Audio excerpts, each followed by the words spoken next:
Scene 1. The nothingness, neither day nor night. On a black screen, a fiddle quill pen writes in luminous letters, "And if life was but a story." A soft music begins to play. The writing gets smaller and becomes a brilliant star. The fiddle quill pen writes all the generic and the words form stars. The stars create the constellation Aquarius.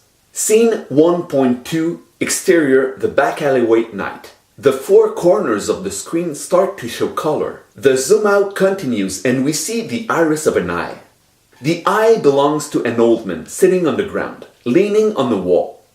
Lit up by a street lamp fixed above him, he is still and seems in peace. Dolly from right to left. A bit further, there is a manhole with vapor steaming out. Adjacent is a puddle reflecting the moon. The light above the old man flickers out. The soft music stops. A music creates a tense atmosphere. The reflection of the moon is blurred as Jack steps into the puddle. He stops above the manhole. Dolly circular. Jack is about 25 years old. Dressed in a black suit, he is obviously the bad guy of the story.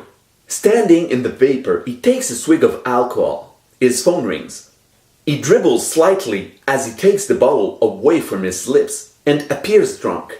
He puts his hand in his inside jacket, pulls out his phone and opens it. "Jack! Where are you, jackass?" He looks scared, turns his head rapidly to the left, and moves away from the manhole, nervously looking for the street signs. One sign reads Peace Street, the other sign reads Love Street. He places the phone back to his ear. "I'm on the corner of Peace and Love." "You got 5 minutes to get here." The dial tone sounds. "No problem, boss." Jack's face changes from fear to anger. The dial tone still sounds. Jack pretending that he's still talking with the boss. "But before I go, I'm gonna kill that son of a bitch." Dolly circular. The son of a bitch in question walks toward Jack. "Now that I think about it, it'll take more than 5 minutes. You got a problem with that?" "I hope so, because I'm not the kind of guy that accepts a lack of respect."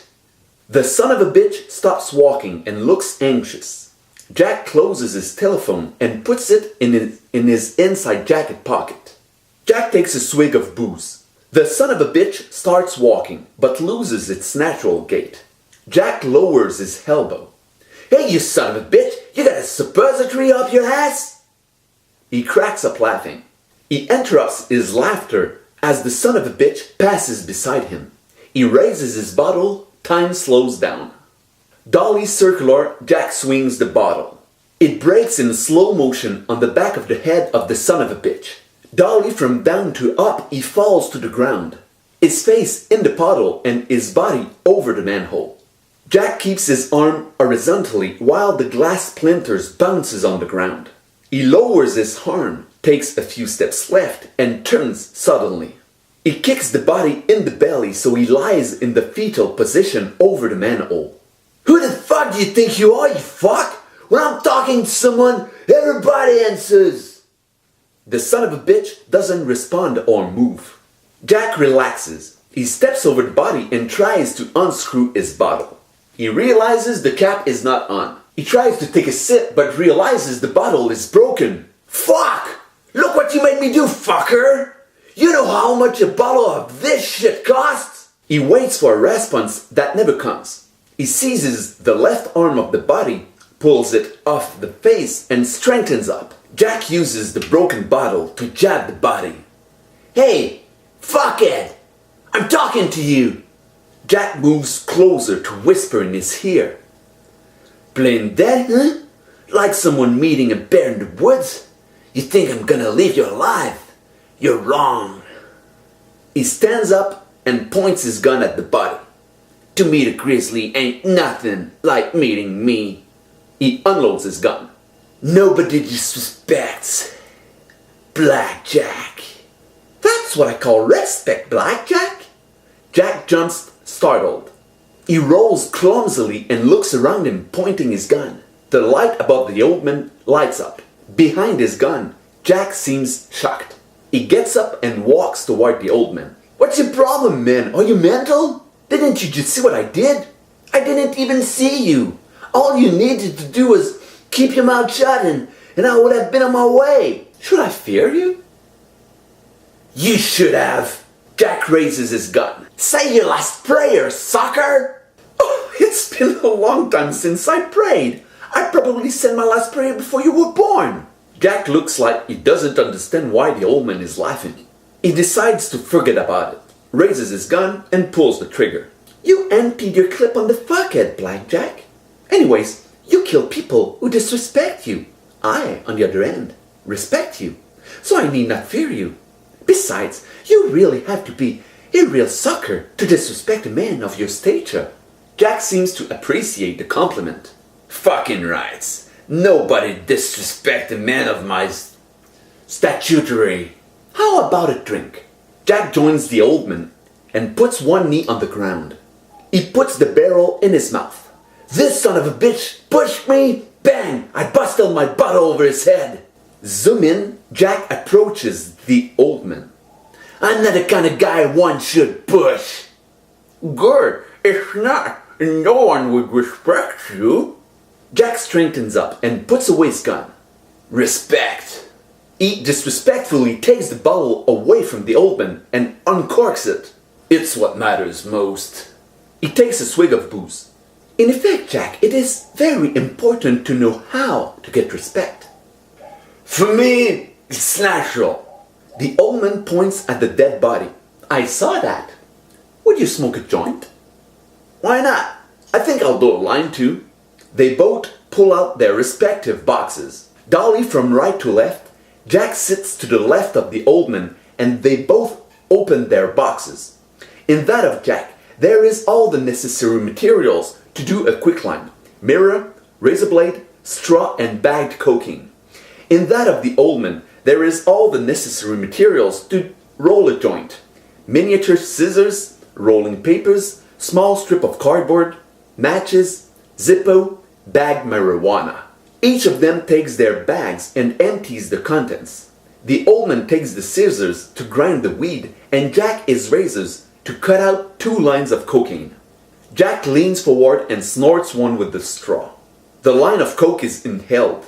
Oh nice, you're efficient. Just a few seconds and into the nose, never seen, no one knows. Jack straightens up and hands the straw to the old man. No thanks. How did you achieve without doing some yayo? Oh, I don't smoke either. I just found this box and I was going to throw it away, but I told myself that it could please someone. So, what is it you do exactly for a living? Jack seems surprised by the gentleness of the old man, who looks down. He places the pot on the paper and levels it. He looks back up at Jack, waiting for an answer.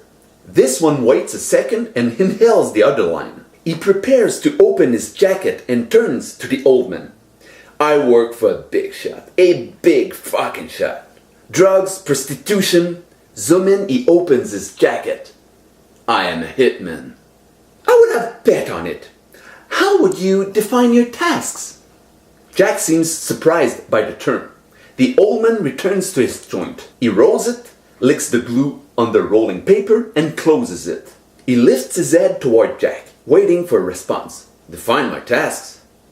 Let me give you an example. A few days from now, there's this guy that wants to sell 2 mil worth of pure THC powder. My boss set up the meeting in a warehouse near the port because the guy was coming in by boat. My task was to receive the barrels and then kill the guy so we don't have to pay him, right? I have another example. You know there was a boxing match today between MC Derry and the Thrill Hill? Well, MC Derry's coach owed my boss money. I'll tell you my task. Scene 1.3. Interior, the stadium, evening. Jack and the coach walk away from a ring where Charles MC Derry celebrates his victory. Jack, voiceover. I had to wait until the end of the fight. Jack, no sudden movements. I'll bring you to a nice quiet place so we can talk. Scene 1.4. Interior, nice quiet place, evening.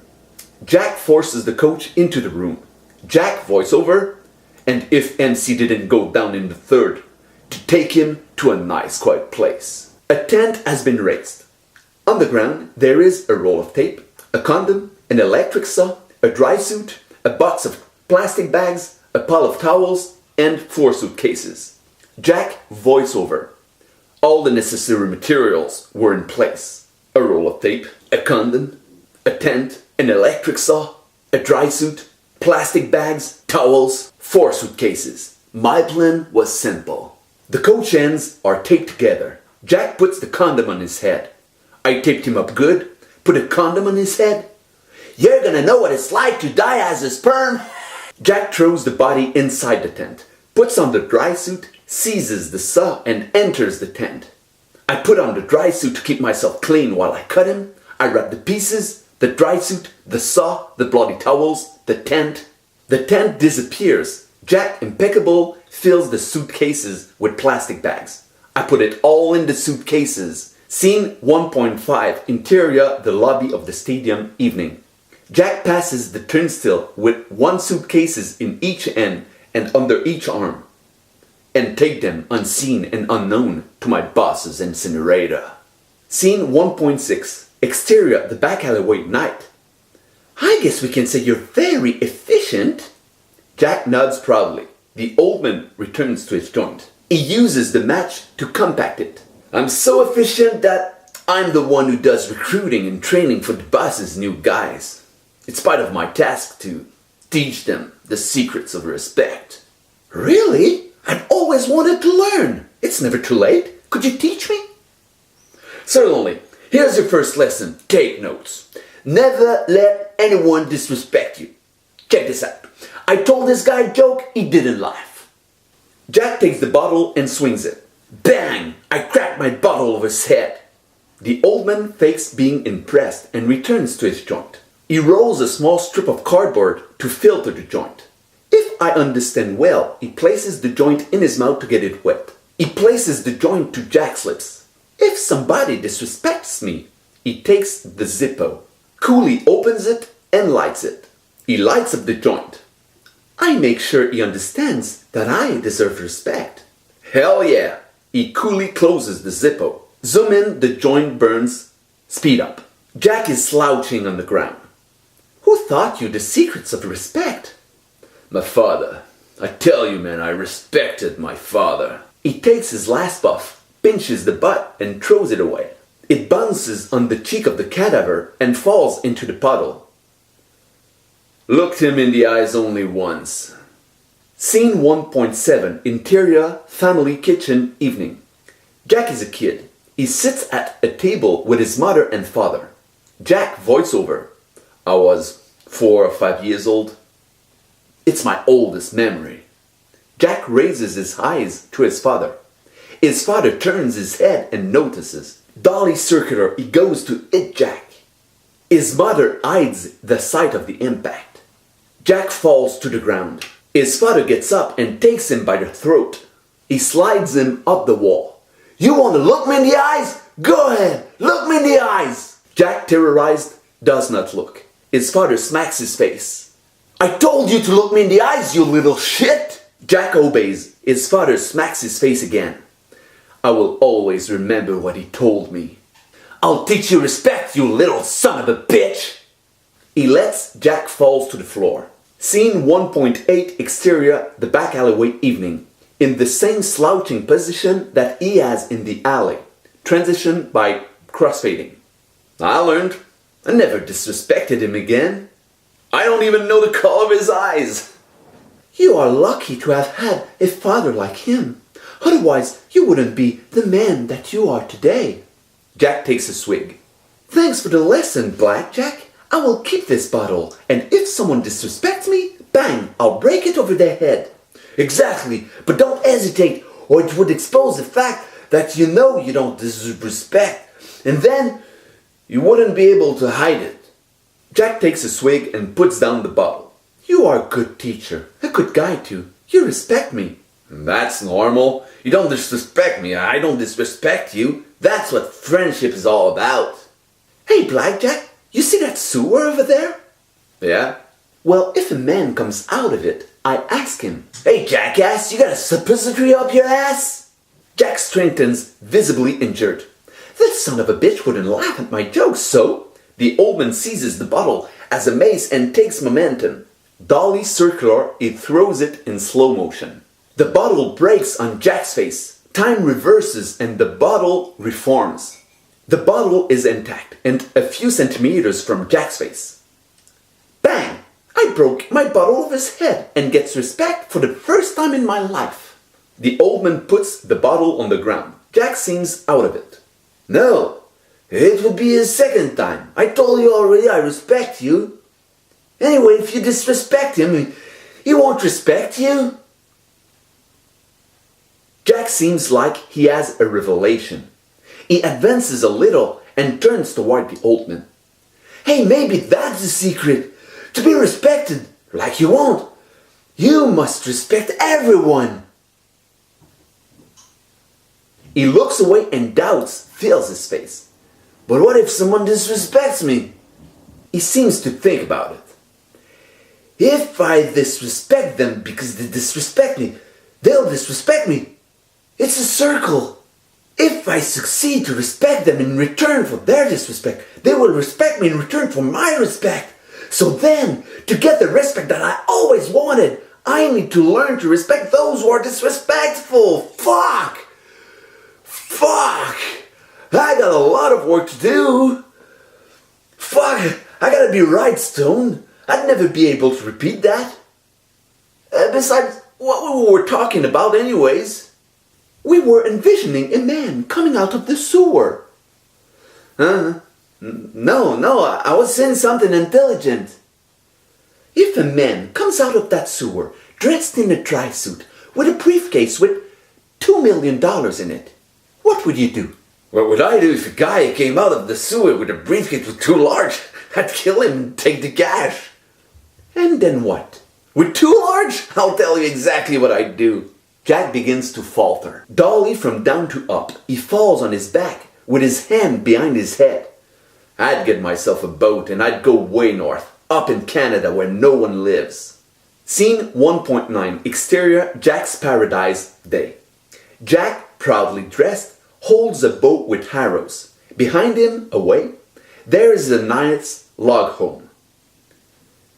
Jack, voiceover, I'd build myself a nice log home and live off the hunt. Dolly circular around Jack at the side of a river watching the sunrise. Would you still kill people? I wouldn't even see anybody. Dogs run to him from behind the log home. Only my dogs. So, if a man comes out of that sewer in a dress suit with $2 million in a briefcase, you become a marvelous man. Jack leans over. Scene 1.10. Exterior, the back alleyway night. Jack sits down again, troubled. It's not worth talking about it anyways. It's impossible. What's impossible, Jack? A man coming out of the sewer, or you becoming a marvelous man? Jack gets up quickly. Okie dokie, thanks for the drinks, thanks for the doobie, but I'm too drunk and too stoned. I forgot what we were talking about while we were talking. The old man points at the manhole.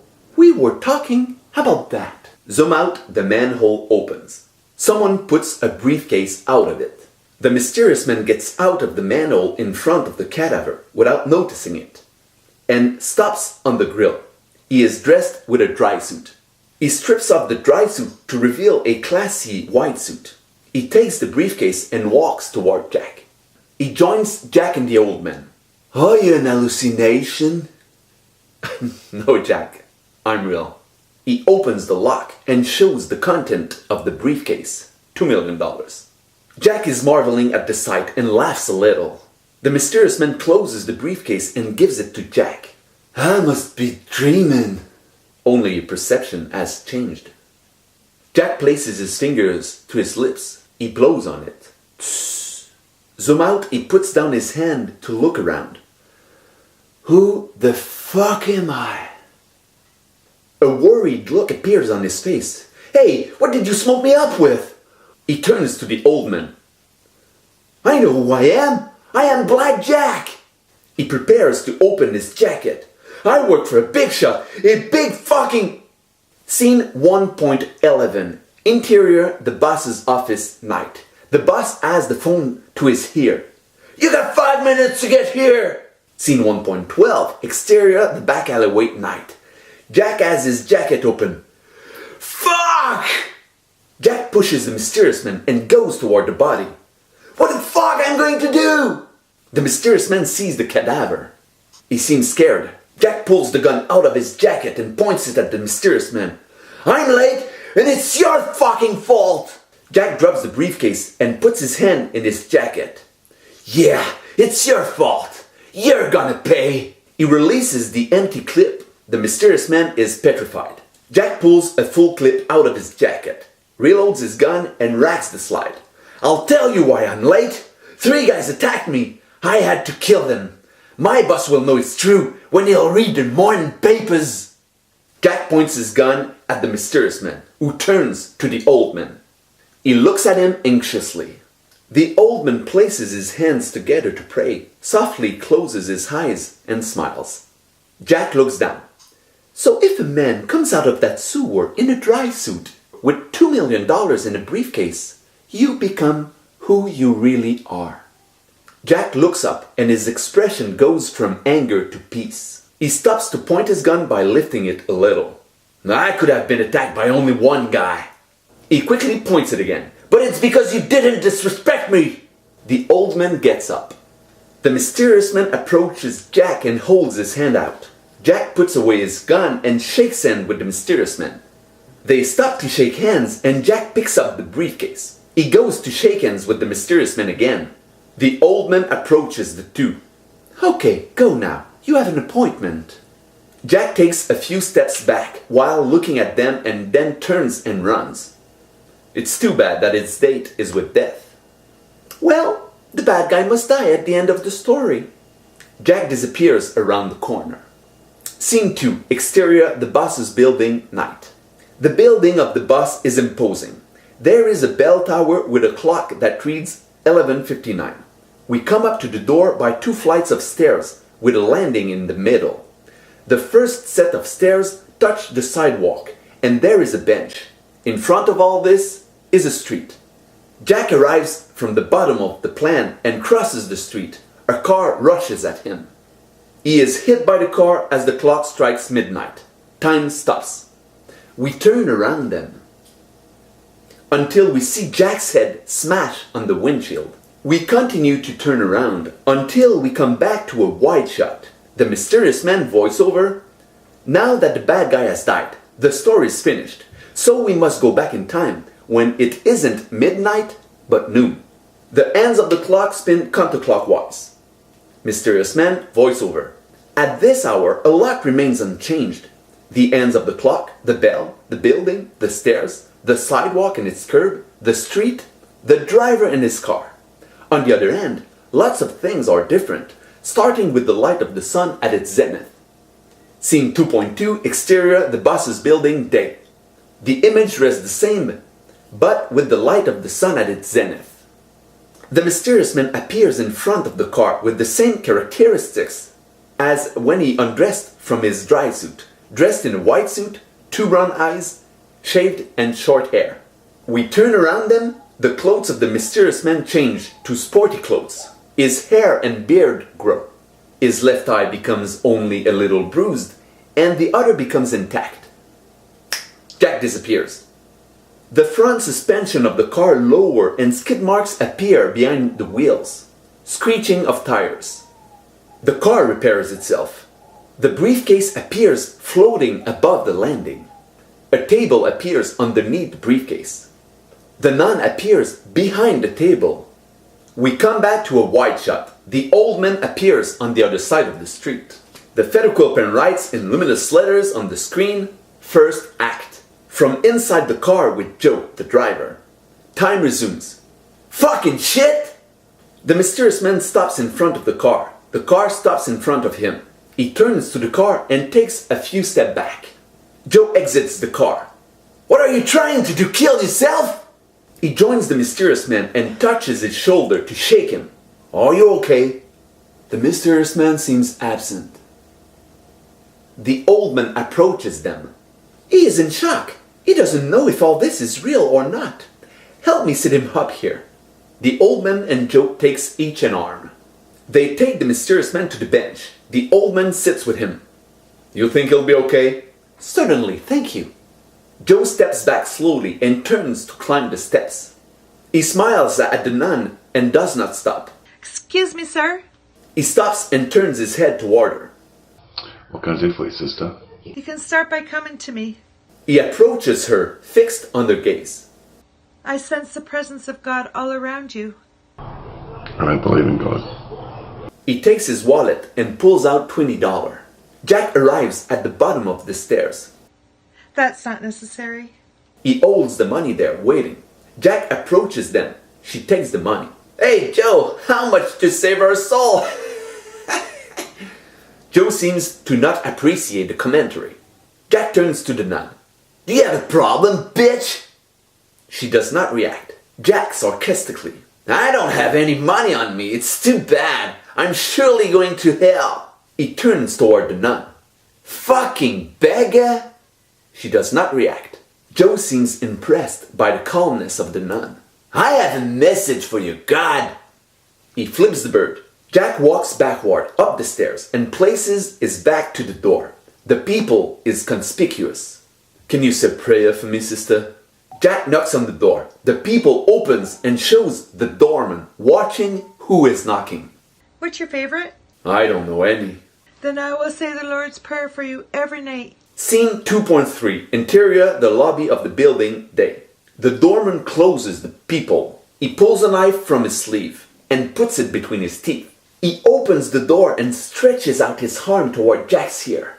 The ear is pinched between his thumb and forefinger. The doorman pulls Jack toward him. He passes from the right to the left of the screen. It's the opposite for Jack, who finishes with his face squished up against the wall. The doorman takes Jack's head with his free hand. He turns it, which folds the hair. He takes his knife and places the blade against Jack's ear. He lets the hair take back its natural position. Zoom in, he approaches Jack to whisper in his ear. I will not tolerate any sudden movements. Only the blinking of your eyes. Jack bats his eyes compulsively. Listen to me wisely. If not, I'm going to cut off and feed you your ear. I'm going to put down my knife. And remember, we have incinerators for our bodies. The doorman takes a few steps back. Jack straightens up. This isn't the first time I've been here. No, it's your second time. But without Joe as your babysitter and with me as the doorman, it's your first time. Also, you haven't proven yourself yet. I've heard the story about how the guy got arrested by the Coast Guard before you could kill him. So shut up. I'm going to search you. You better not be hiding anything. Hey, I have some. The doorman draws his gun faster than Billy the Kid. Not trying to hide them. Give them to me now.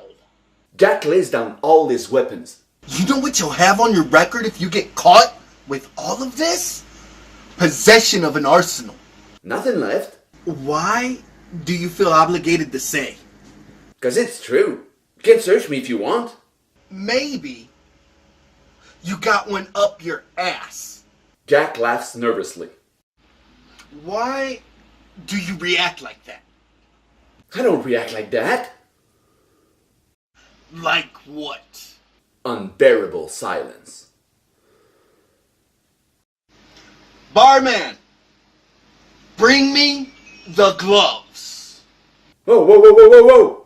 With a quick move, the doorman takes Jack's arm and makes an armbar. What a reaction. As soon as I mentioned gloves, there's got to be something. Behind his bar, the barman looks over to someone we can't see sitting on the other side of the bar. Hold your water a sec, I'll be right back. He takes a box of latex gloves from under the bar and turns to the doorman and Jack. He walks to them. The barman holds Jack's wrist while the doorman takes the box of gloves. He bends over Jack. The more you move. The doorman snaps a glove on his wrist. The more it hurts. The barman returns behind his bar and blocks the view of what is happening to Jack. He wipes a glass, laughs a little bit, and turns to look at the stranger at the bar. Talk about a nice fucker. Okay, the nun collects in front of the building all the time. This guy didn't make the sign of the cross at you, but at her.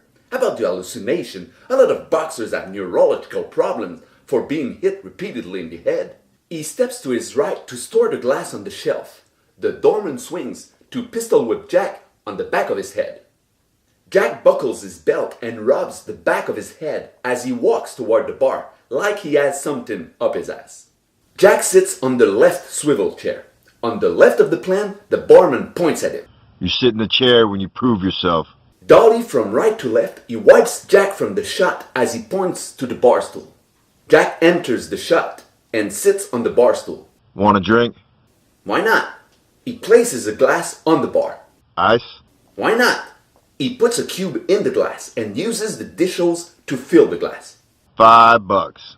I'm not paying $5 for a glass of ice water. Give me a real drink. The barman places the dish hose back where it goes. We see a gun. He takes the gun with one hand and the head of Jack with the other hand. He slams his head on the bar and puts the barrel on his temple. You asked me for a drink. I made you one. Now you owe me $5. Tip not included. Now never again will you disrespect me, or you're finished. And my boss's incinerator hasn't incinerated anyone in a while. She's really hungry. The barman lifts his gun. Jack sits up and pulls a $20 bill from his wallet. $15 tip for water, that'll be alright. Jack hands it to the barman. Joe enters the room. He turns his head and sees Jack's arsenal. You just get jackass? Yeah, You told him he had an arsenal?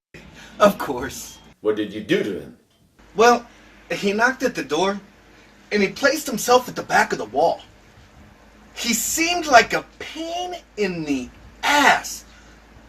So I pulled an old classic. The little rascal method. Nice work. Hold on. I continued with, I hope you're not packing. But the son of a bitch insisted he wasn't carrying anything. I used the legendary up. Maybe you got one up your ass. No shit, followed by, why do you react like that? I don't react like that. Like what? Yeah. Did you do him? Yeah. Get out! Did the barman think to sit the more you move, the more it hurts? Yeah. Do you think we were too harsh? Harsh, yeah, but not too much. He has to be broken before I can rebuild them. Security camera view. Go get the security tape so we can watch it someday. Joe turns to the bar, joins Jack and sits next to him. Hey, how are you? Jack swallows his drink and grimaces as if the water were tequila. Perfect! Good, I'm glad. It shows a lot of strength of character not to be hurt by a cavity search. You got a problem? No, except the fact that you're asking me if I have one. But I'll let it go, because you're new in the class. And it's my job to teach you the rules of the game, so you don't get your ass dug in for the rest of your career. In real life, if you want to scare people, it works. In your new position, if you try, they'll let you understand that they're not afraid of you. If you want to live, you have to instill respect more than the fear. Dolly from right to left. Joe wipes Jack from the shot as he pivots the swivel chair to the barman. You thirsty? Yeah. The barman puts a glass on the bar and fills it. Hey, I heard about yesterday's drug deal, but it's always better to hear a story from the horse's mouth. What is it? The guy was arrested by the Coast Guard before you could kill him? You know everything there is to know. Yeah, but I want details. Joe swallows his drink. The barman refills it. It was a young kid coming along with 20 barrels of pure THC powder. The new guy was supposed to kill him to prove his loyalty, but without any particular reason. The Coast Guard showed up. He dumped all the barrels so he wouldn't get busted. Too bad for the mind candy. Yeah, but it was just a kid who didn't know he was playing in the big leagues. Hey, the Trill, ready to fight? The other swivel chair pivots and we see Bill Hill, who takes Joe's glass and swallows its content. He grimaces. Perfect. False. He just had a hallucination. There was a guy who made the sign of the cross at a non-collecting outside the building. Excuse me, my friend, but just like you told me, it's always better to hear the story from the source. He turns toward Bill Hill. Zoom in, Joe leans into Bill Hill. What's your story? I didn't hallucinate. It's just that when I arrived on the landing, there was a nun that waved to me. Scene 2.4, exterior, the bus's building, day. The scene continues for Bill Hill sitting at the bar, but everything to his left disappears as we see a flashback of him just before he enters the building. He is on the bottom of the stairs and sees the nun waving in his direction. I looked behind to see if she was waving to me or someone else. Sitting at the bar, he pivots the swivel chair. His point of view turns at the same moment. He sees the mysterious man making the sign of the cross on the other side of the street. A dove takes flight. Time stops as the mysterious man touches the shoulder of Spirit. Round bell ringing. Scene 2.5, interior, the stadium, evening. The scene continues for Bill Hill sitting at the bar, but everything to his right disappears as we see a flash forward of him in the ring just before the beginning of the third round of the night's fight. The ring girl finishes her turn on the ring. She waves in Bill Hill's direction. The point of view of Bill Hill turns to see if she's waving at him or someone else. He sees Charles Derry, his adversary, who pushes his coach off the ring. The movement of the point of view of Bill Hill is interrupted as he sees in the bleachers the mysterious man looking at him as he makes the sign of the cross. Round bell ringing. The point of view of Bill Hill turns just in time to see the fist of Charles Derry arriving. Scene 2.6, exterior, the boss's building, day. The scene continues for Bill Hill sitting at the bar, but everything to his right disappears as we see the continuation of his first flashback, his point of view at the moment the dove takes flight. Time resumes and the mysterious man finishes his sign of the cross. Sitting at the bar, he pivots the swivel chair. His point of view turns at the same moment. He sees the nun smiling as she lowers her hand. She looks at him. Good luck on your fight, Mr. Hill. He climbs the stairs. His point of view advances. It can't be a hallucination because it happened. Scene 2.7, interior, the building, day. He snaps his fingers. Like there was just one image. How can all that happen at the snap of a finger? That's one of the reasons I'm scared. There's no danger because there is no black cat and it ain't Friday the 13th. Joe strengthens to give his attention to the barman. Joe looks annoyed. He turns toward Bill Hill. Zoom in. Joe leans into Bill Hill. Did the guy have a big beard and a swollen eye? Yeah. I almost hit him. He's dead? No, I said almost. Nothing surprising there. He recognized you after you made the sign of the cross at the nun. Then he crossed the street to ask you for an autograph the moment Joe arrived. This is what we call an accident. Zoom in. Joe leans into Bill Hill. Did you give the nun some money? I should have. Bill Hill pulls out a wad of money. How much should I give? I would have given her the whole wad. Barman, tell the Trill to come here. The barman pushes a button on the interphone. He heard. Oh, and Joe and the new guy are here. I know. Zoom out. I saw the Cavity search. Bill Hill puts his money away, gets up to leave, but stops next to Joe. I didn't have time to thank you for saving my life the other night. You're welcome.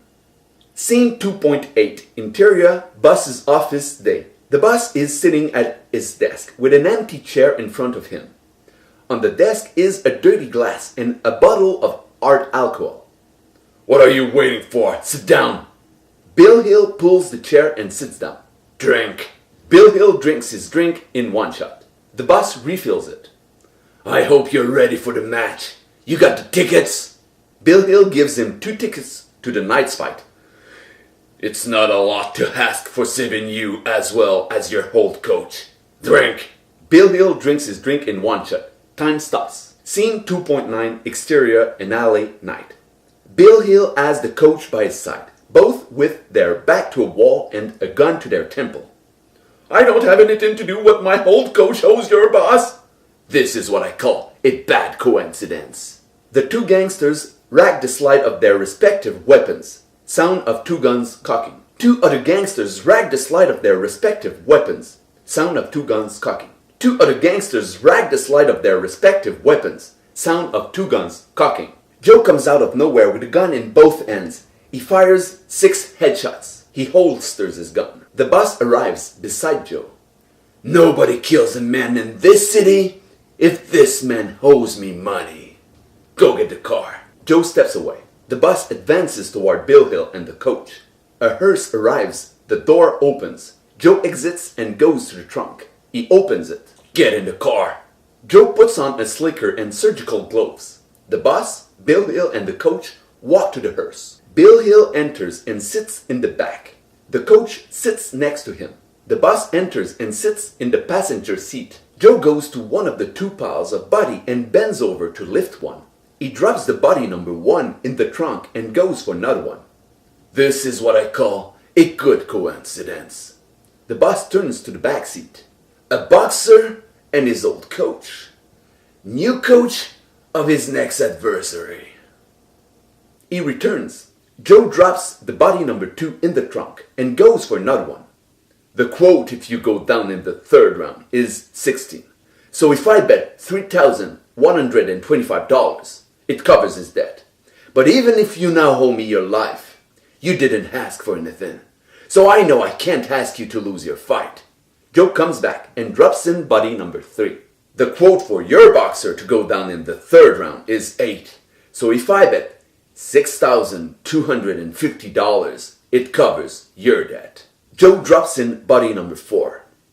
All that I ask of you is 2 tickets for my guys. Also, I want you to find a nice quiet place in which you'll place all the necessary material. He pulls a list out of his pocket and gives it to Bill Hill. Joe drops in body number 5. The boss turns to the coach. If your boxer doesn't go down in the third, you quietly let yourself go with my guys. He turns. Joe drops in body number 6 and closes the back doors. Now get out. Scene 2.10. Boss's office, interior day. Time resumes. Bill Hill puts down his glass on the desk. I also hope that everything I asked you for is ready for my guys. Yeah, boss. Scene 2.11. Nice quiet place, interior evening. A roll of tape, a condom, a tent, an electric saw, a dry suit, plastic bags, towels, and 4 suitcases, all in a nice quiet place where your guys can work in peace. Drink. Scene 2.12. Boss's office, interior day. Bill Hill drinks his drink in one shot and puts down his glass on the desk. And how will my guys know where this nice quiet place is? Someone will be waiting at the entrance near the first column at 8 o'clock and will show them. I hope this person is trustworthy. Finish your drink and get out. He pushes the button on the interphone. Joe and the new guy. Bill Hill drinks his drink in one shot and puts down his glass on the desk. The boss fills his glass. He drinks it in one shot. Joe pulls the chair in front of the boss's desk and sits down. Jack stands beside him. Can I have a drink? The boss fills the glass. Joe drinks his drink in one shot and puts down his glass on the desk. Joe, you know me. I am a just man. A man of his word. So even if the guy tossed the barrels... He holds a money clip. Joe takes the money. He counts his share and hands the rest to Jack. He takes the money, takes his wallet out of his pocket and opens it. He puts the money in the wallet. The boss points his finger at Jack. But you haven't proven yourself yet. Tonight's the night. He holds up the tickets for the fight. Joe takes the ticket. I got them from Bill Hill. Joe keeps one and hands the other to Jack. His old coach owes me $50,000. The boss takes a briefcase from under his desk and drops it in front of him. Jack takes out his wallet again. His new fighter, MC Derry, is supposed to go down in the third. The boss pushes the briefcase toward Joe. Bet on the trill. Jack puts the ticket in his wallet. If Derry doesn't fall in the third, you kill the coach. The plan is simple. You'll do your work in a nice quiet place. All the necessary materials will be there. He points his finger at Jack. I want you to think of a good insult to humiliate him before he dies. You put the condom on his head because a dead guy is easier to cut up than a live one. Do it inside the tent. Wrap the pieces in the bags. Stuff him in the suitcases. Bring it all back here and we'll burn it in my personal incinerator. Where's the nice quiet place? He drinks. Someone will be waiting at the entrance near the first column at 8 o'clock and then he'll show you the way.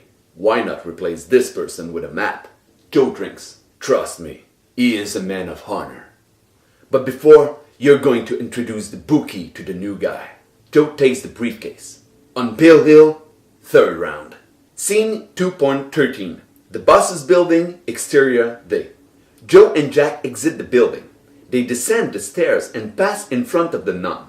Joe turns, raises his arm up to the middle of Jack's chest and stops. The impact stops Jack. You said it was too bad you didn't have any money to give? Now you do. Jack looks unhappy.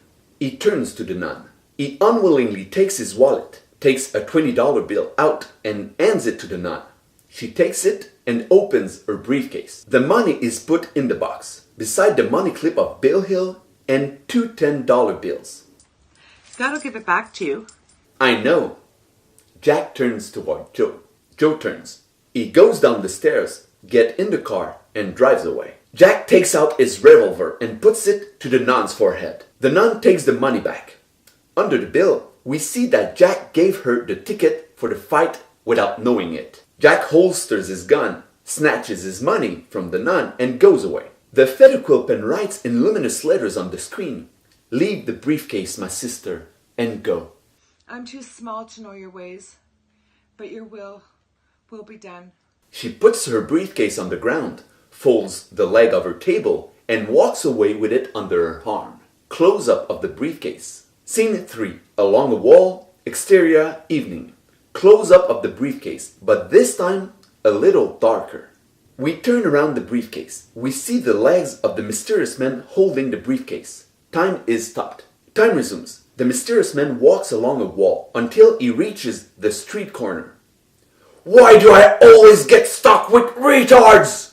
He slows down and observes, hidden behind the corner of the wall, Joe punching a garbage can. Jack looks at him, frightened. It was too hard to retain his fucking ticket! It was stronger than you! You had to lose it! He throws the garbage can against the wall. Fuck! He calms himself. Tickets are sold out. He opens his wallet, pulls out some money, and hands it to Jack. Go get one from a scalper in the underground parking. Scene 3.2. Underground parking, interior, evening. Jack makes his way to a sleazy-looking dude all alone and buys a ticket. During this time, I'll place the boss's bet, and after, I'll go check out the nice quiet place. Scene 3.3. Stadium entrance, interior, evening. Jack is standing still at the stadium entrance. If you don't have time to meet me, I'll tell the guy to wait for you at the entrance near the first column, so he can show it to you too. The mysterious man passes in front of him with the ring girl. She eyes Jack as she passes. You got a problem, bitch? Scene 4. Stadium, interior, evening. Joe is seated in the bleachers and seems to be in conversation with someone next to him. After that, meet me in the stands. Jack arrives. I don't know how long I waited, but the guy never showed. You should have something better to do than wait for you. Sit down, the match is starting. Jack sits. Bell marks the debut of the first round. Scene 4.2. In the ring, interior, evening. In the ring, the two boxers approach one another. Charles Derry receives several jabs without giving one himself. Bell marks the end of the first round. Derry goes to sit in his corner. What's happening? You want to tire him out by letting him hit you? Get in there close. Don't let him hit you. Grab him if you have to, or you're going down in the next round. Bell marks the debut of the second round. Derry goes to the center ring. He gets close to Bill Hill, grabs him, but still receives a lot of hard jab. Bell marks the end of the second round. Derry goes to sit in his corner.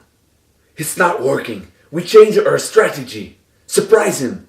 Lower your guard and hit him. The coach exits the ring. I'm dizzy. I didn't even hit him once, and you want me to lower my guard? You want me to kill myself? No, man, of course not. Derry gets up and turns toward the coach. You got something to tell me, I know. What? No. If you don't spill it, there isn't going to be a third round. The line makes the coach think. Okay, I hold the boss money. He wagered that you would go down in the third by KO, so if you fall, my debt is paid. The answer makes Derry angry. He pushes the coach off the ring. Your ring is full, the coach sees Darius watching him fall. The coach lands on his back. Bell marks the debut of the third round. The coach gets up and watches Derry win the match. He turns and walks away from the ring. Joe and Jack arrive behind him. No sudden movements. We'll bring you to a nice quiet place so we can talk. Scene 5. Nice quiet place, interior, evening. The door opens. Joe, Jack and the coach enter. Joe takes the tape gun. Puts your hands together. The coach puts his hands together as if he were praying. Joe tapes his hands. Do you have a last prayer? The coach falls to his knees. Joe goes over to the materials and takes the condom. Joe looks at the empty envelope and notices it is empty. He looks at it, questioning himself. Scene 5.2. The nun's room, interior, evening. On her knees, the nun prays with her rosary.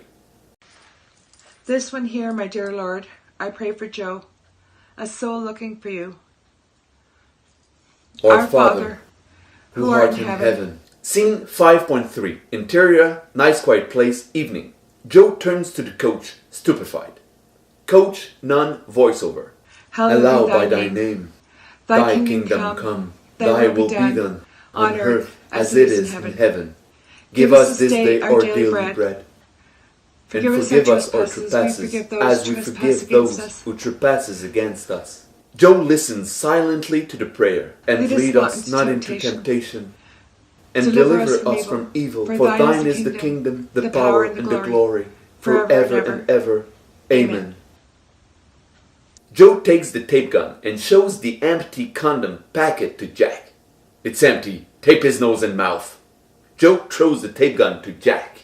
He catches it, but pulls a condom from his inside pocket. Hey, I got one! Tape his face up! Why don't we do what the boss said? Because it's a ridiculous idea! I found the best insult ever, but who cares? He looks at the tape gun. An idea seems to pop into his head. He looks at the coach. You're gonna know what it's like to be a box! Dolly from left to right, he pulls a strip of tape. On moving day! He tapes his head a couple rounds. Jack makes 2 small tape balls and stuffs them up the coach's nostrils. Then he puts a layer of tape over his nose. Time speeds up gradually. The coach sees Joe pacing back and forth as Jack watches him amused. Time comes back to normal. The coach sees the bodies of Joe and Jack become transparent and luminous. The coach's spirit rises while his body falls to the floor. He places in front of him the luminous hands of his astral body. Throw him in the tent, put on the wetsuit, cut him to pieces. Jack steps over the body and bends over to pick him up. Clicking of the door lock. Joe puts his hands in his vest. He jumps and pulls his gun as he flies through the air. He falls to the ground and points his gun at the door. The door opens. Jack jumps up and strengthens. He puts his hand in his vest, pulls out his phone, and points it at the door. He realizes his error, puts it back, pulls his gun, and points it at the door. Joe, Jack, I know you're harmed. I'm not. I've come to give you a briefcase on behalf of my boss. It's got the amount the coach owes yours. The nun's briefcase appears through the door opening. The mysterious man enters the room. He opens the briefcase and shows Jack what's inside. Joe gets up hastily. He goes to Jack and propels him further. He turns the coach's body on the back, takes a knife out of his pocket, and cuts the tape away. He bends over to blow into his lungs. The mysterious man gives the briefcase to Jack and goes to perform chest compressions to the coach's body. The coach's spirit re-enters his body. The mysterious man and Joe let the coach stand up. Joe gets up, goes over to Jack, and takes the briefcase. Holster your gun and get out. The mysterious man also gets up. Joe goes to him. Who the fuck are you? And who the hell sent you? The mysterious man stays silent. Joe and Jack leave. Scene 6. Interior, the boss's office, evening. I sent you to kill someone, not collect him. His boxer had to fall in the 3rd. I don't give a fuck about his debt. I've got other wagers. You had to bring him in little pieces and burn him for me. He points his finger at Jack. And you still haven't proved yourself yet, jackass. Got a drink? The boss fills the glass. Joe drinks. The boss fills it again. His phone rings. Boss! He listens and does not say a word. He turns off his phone. It was the dealer you had to kill yesterday. He fished out the barrels. You made him at 11:30. Same plan. It's never good to use the same plan twice. He probably asked professional divers. Fishing out 20 barrels need equipment and tech crews. He had to promise to pay them after the delivery. Your name is out there. If we kill him, the divers could give anonymous tips to the police. He drinks. The boss fills it up. What do you suggest? I'll go get the barrels and give him the 2 mil. Joe drinks. The boss points his finger at Jack. I don't need you anymore, fuckface! Scene 7. Interior, a convenience store, evening. Jack enters the store. Dolly back. Jack passes in front of the worker of the store. It is the son of a bitch he killed in the prologue. He looks at him with mean eyes, without slowing the pace, and goes to the refrigerator. He opens the door and takes a bottle of alcohol. Dolly front. He takes the same way back to the cashier's register, passes in front of the son of a bitch, and looks at him menacingly without slowing down. Hey, you gotta pay for that! Jack opens the door and leaves. Call the cop! The door closes. Scene 8. Exterior, a dark alleyway night. Jack holds the bottle there, quarter fulls. A beautiful woman walks toward him. He places his elbow on his crouch and mimics that he crank a car jack while he raises his arm higher and higher with each crank to simulate getting an erection. You want to sit on Uncle Jack's lap? She runs away. He takes a swig. Scene 9. Exterior, another alleyway night. In front of a group of teens. He lowers his bottle, now 2/3 full. When you have one like this, I tell you, that's when people around start to respect you. He takes a swig. Scene 10. Exterior, a quiet, dirty city street. Night. In front of 2 girls that walk toward him, he lowers his bottle, now half full. You two looks like nasty bitches. He receives a slap. The 2 girls run away. Jack turns. Can't take compliments? Nasty bitches! He takes a swig. Scene 11. Exterior, another alleyway night. In front of a garbage can, he lowers his bottle, now 3/4 empty. He opens his Zippo, lights the garbage can, and pours some alcohol in it. The flames rise high. He takes a swig. It starts to rain. Scene 12. Exterior, the back alleyway night. The reflection of the moon is blurred as Jack steps into the puddle. He stops above the manhole. Dolly circular. Standing in the vapor, he takes a swig of alcohol. His phone rings. He dribbles slightly as he takes the bottle away from his lips and appears drunk. He puts his hand in his inside jacket, pulls out his phone and opens it. Scene 12.2. Interior, the boss's office, night. Jack! Where are you, jackass? I'm on the corner of Peace and Love. You got 5 minutes to get here. The boss hangs up and dials another number. Scene 12.3. Exterior, the bookie's building, evening. The doorman leaves the building of the bookie. His phone rings. Doorman. Joe made me make a mistake. He got 2 million of my money stolen. I'm going to call Joe and set up a meeting. Jack will assassinate him, and the prick that killed my best guy deserves to die. So you'll kill Jack. You got 5 minutes to get here. Scene 12.4. Interior, the boss's office, night. The boss hangs up and dials another number. Scene 12.5. Interior, the warehouse, night. Joe. Excuse me, Joe. I'm a little edgy.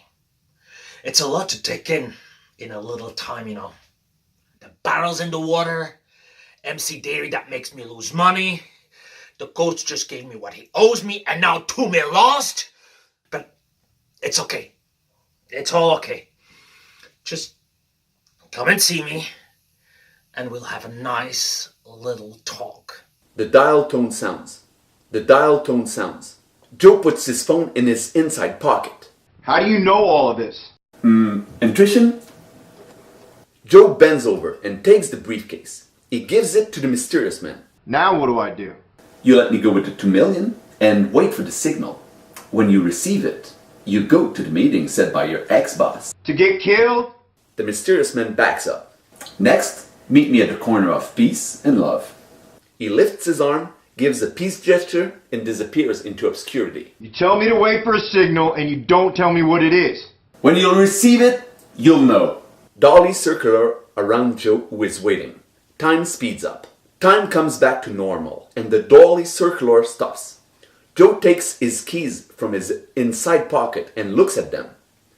What the hell am I waiting for? Scene 12.6. Exterior, the back alleyway, night. We see what Jack saw just before leaving the back alleyway during the prologue. The mysterious man just gave him the briefcase. Okay, go now. You have an appointment. Scene 12.7. Interior, the warehouse, night. Joe understands that it's the signal to leave. He gets into the car. The door opens.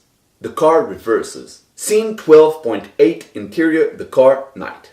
He makes a 180-degree, clutches into first gear and accelerates.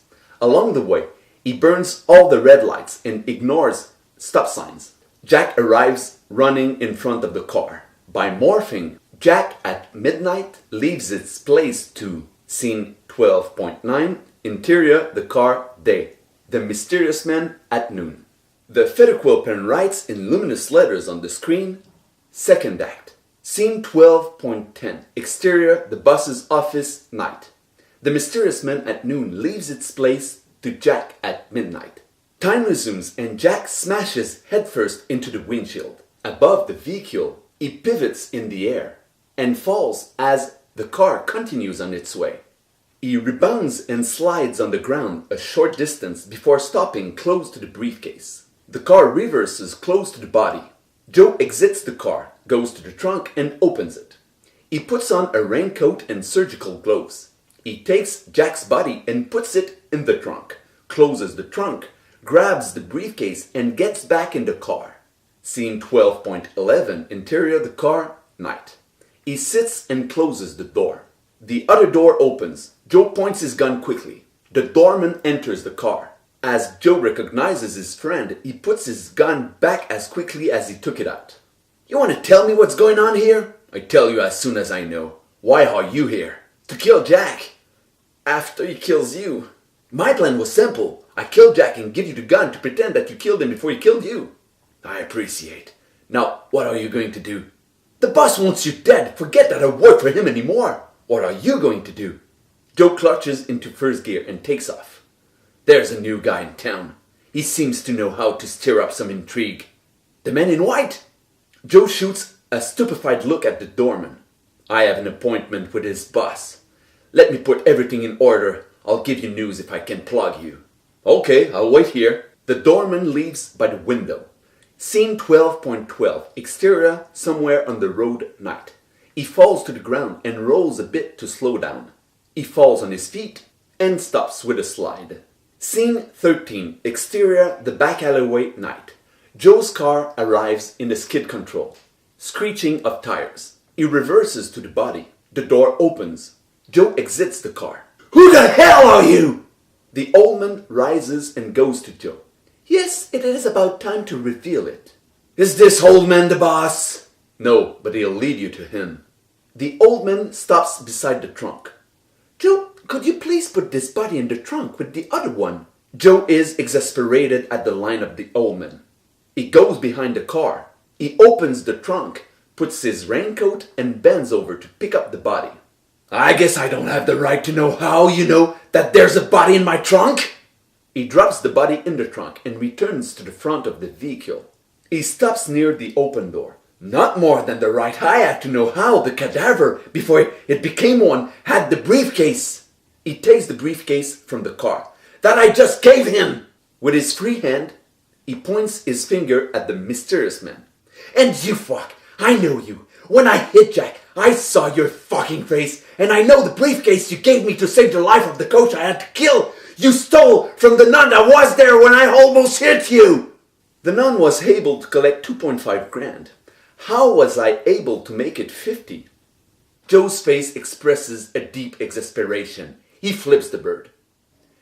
You bet on the fight you fixed! Joe and the old man get into the car. The car disappears from where it arrived. The song Embarque ma belle starts. The mysterious man pulls out his journal. He opens it and on the first page it is written, "Now is the moment," followed by, "Who am I?" Who am I? That's a good question, Joe. He flips through the pages to go back to what he wrote a few days ago. On the page it is written, "I really don't know what to think about it. Did I have a good or a bad day? Though everything started like normal." The mysterious man voiceover, "I really don't know what to think about it. Did I have a good or a bad day?" Scene 14, interior, Buddy's chalet evening. The following fades, and we see him writing it with the feather quill pen. He sits on a couch in front of a wooden trunk on which we see his open journal and an ashtray with a joint ready to be smoked. There is also the little box the old man used in the prologue. Though everything started like normal. Scene 15, exterior, road 132, Rimouski, day. Dressed as a pizza delivery guy, with a beard and long hair, he drives his car and smokes his joint as he sings the song on the radio. Something seems to attract his attention. Record scratch noise. The ring girl, we saw her in the vision of the boxer, walks the other side of the street on the sidewalk. Time slows. The song "Hey Sexy Lady" starts. She looks at him. She turns her head to hold her gaze on him as he continues on his way. He turns his head to follow her with his eyes, and we see his lips pronounce the words, "Holy fuck." We guess there is an imminent danger by the look on her face. He looks ahead quickly and swerves to the left. "Hey Sexy Lady" off, "Embarque ma belle" on. In front of his car, there is a heavy machinery trailer with the slope ramp down. The car forks left, yet the right wheels climb onto the slope. The car flips on top and stops. He gets out of the vehicle. She runs toward him. "Are you okay?" He turns to her and looks at her without saying a word. "Are you okay?" He regains consciousness. Yeah, I guess we can say I was lucky." She looks at the car. "That's what you call being lucky?" "Well, I admit it wasn't a luck even before I crashed it, but look, I'm not injured. There's no traffic. A group of daycare kids could have crossed. You may be the most beautiful woman I've seen today, but to look at you is not worth the lives of several kids." She smiles. "But it's worth your old junker." "Don't insult her. My pain is too fresh." He looks at her a second or two with a smile on the corner of his mouth. "What are you doing tonight?" He puts his hand to his chest and steps back 2 paces. "Oh, you can't ask me something like that." "Why not?" "Because I have dinner with my in-laws." "Oh, that's too bad. Then have a good day." She approaches him and gives him a kiss on the cheek. Scene 16, exterior, Dan Pizza Day. The pizza bus where the mysterious man works hangs out in the open door. The tow truck arrives and stops. "Have a good day." The mysterious man forces a smile and turns to the open door. He exits. The tow truck leaves. "Now, how are you going to deliver?" "Well, I thought you could do the same thing as you did with your cousin, you know? Lend me your car during the time that..." "You're not my cousin. It's been a while I've wanted to get rid of you. Come get your severance." Scene 17, interior, apartment, day.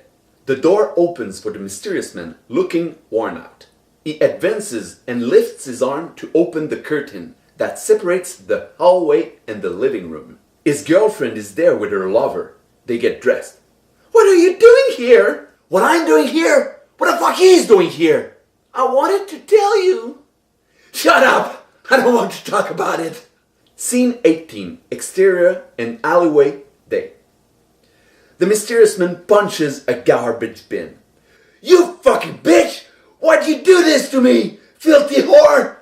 What did I do to you, huh? Fucking slut! I should have fucked the sexy lady who caused my accident!" He throws the garbage bin against the wall.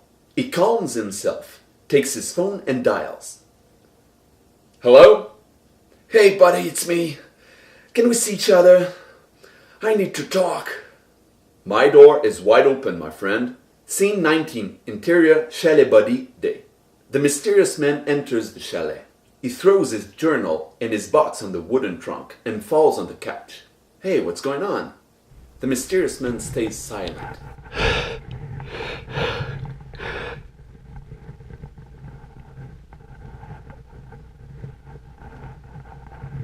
Is it that bad?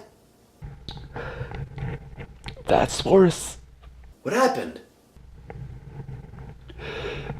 Why do we have to lose something to figure out how much we love it? Your girlfriend? And my car? And my job? Fucking bummer, man. You have something to smoke? When do I not? The mysterious man advances at the edge of the couch. But you know my philosophy. He slouches on the couch. You aren't in the mood to smoke weed. Silence. I'm going on my boat for a few days. You can stay here until I get back. Even when I get back. Take the time you need. The mysterious man thanks him with a facial jest. Buddy gets up and sits on the trunk. Sometimes life hits you hard. You can't understand why it happens, but once the storm passes, you see it in a new light.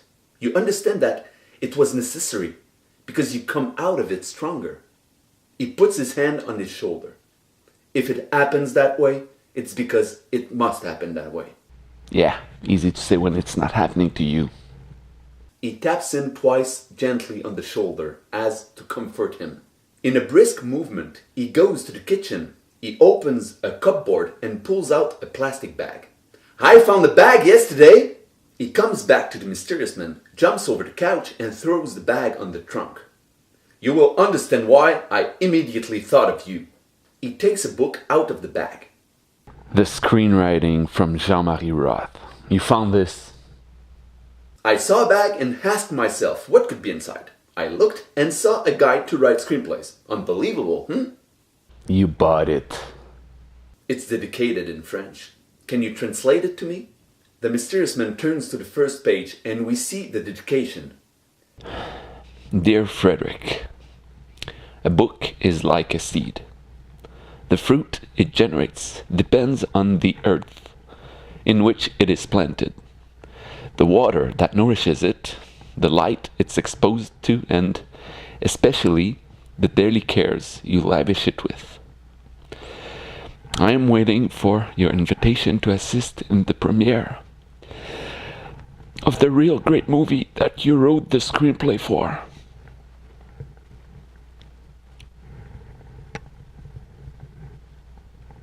He puts the book on the trunk. It must be great to have someone believing in you.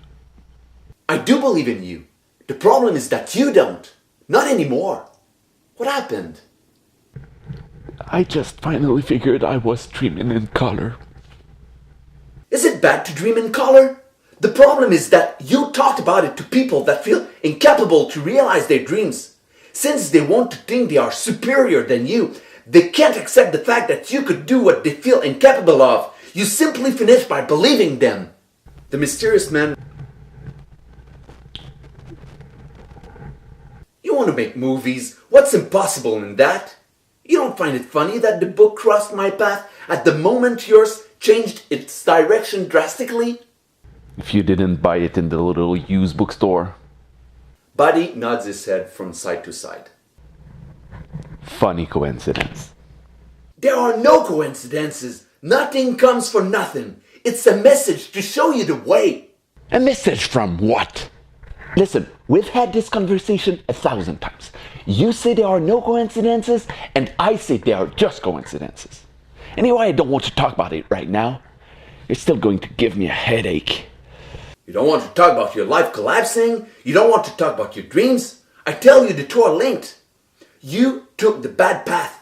It's life itself that put you on the right track. Oh, because you know the right track, Yes, it's the one that leads to happiness. Don't pretend you were happy. I was happier than now.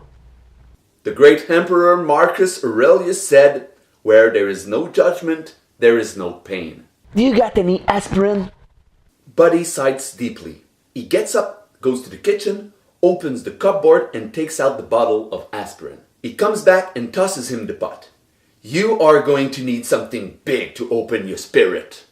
Buddy's face shows that a revelation just hit him. Why didn't I think of it before? All this happens to you at the moment I take my boat out. The mysterious man's body language said, yeah, so what?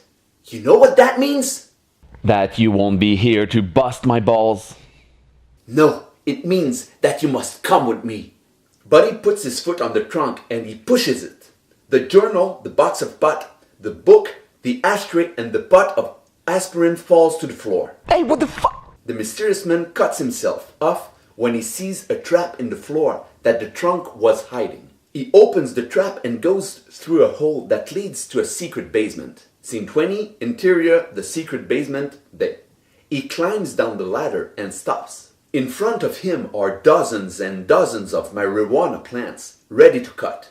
Buddy joins him. You can't imagine how much I have dreamed of what you see now. Hey, it doesn't work, man. I'm your best friend and you never thought to tell me this. Rather than bragging about what hasn't happened, I decided to let results talk for themselves. Are you telling me your boat trip is to go sell the stuff? In the United States of America, yeah? And it happens at the moment your life is collapsing. This is what we can call a fucking coincidence. I'll give you 15 grand if you help me. 15 grand? You offer me $15,000 just like that? How much will you get? 2 million. 2 fucking million? And you offer me 15. I want 50. Sold. The mysterious man hits a few punches in the air, takes a few steps, and turns to Buddy. You were fucking right, man. I needed some changes in my life. I'm going to write my fucking screenplay. I'm going to find my fucking producer. And I'm going to bust into the fucking world of cinema. That's a mood to smoke weed.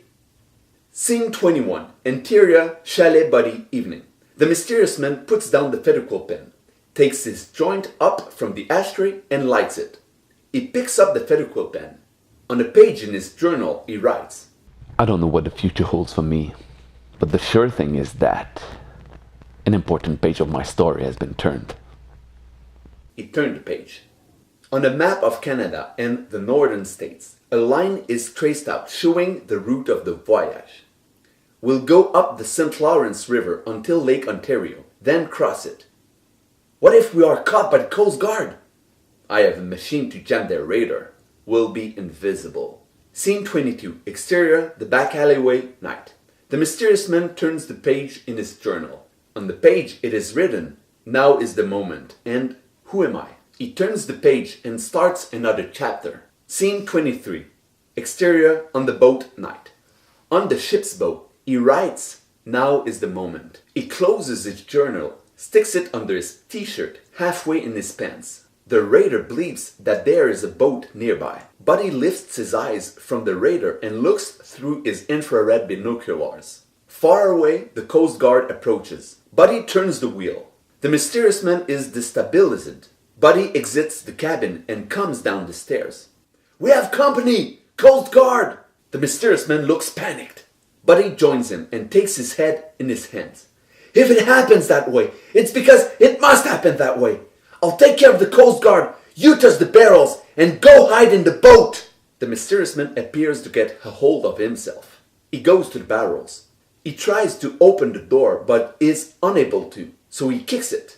The door opens and the barrels takes the mysterious man with them. Scene 23.2. Exterior on the water, night. He splashes in the water, lead to the bottom by a barrel. The other barrels fall into the water. He swims away from the sinking barrels and comes up to the surface. Scene 23.3. Exterior on the surface, night. He comes up and takes a huge breath. He turns and sees Buddy closing the door. Prepare yourself to be boarded! Scene 23.4. Exterior on the shore, night. He turns and continues to swim to a ladder on a quay. From a cliff, a grill blocks the access to a sewer that spouts water. He gets to the top of the ladder. and runs to take cover along the warehouse behind a garbage bin in front of an open garage door. When he leans against the wall, breathless, he breathes loudly. Dolly from left to right. He passes from the right to the left of the plan and holds his breath. Stop breathing that hard. It's not me. Shut up. Joe shows up and looks forward with infrared binoculars. Don't worry about it, Jack.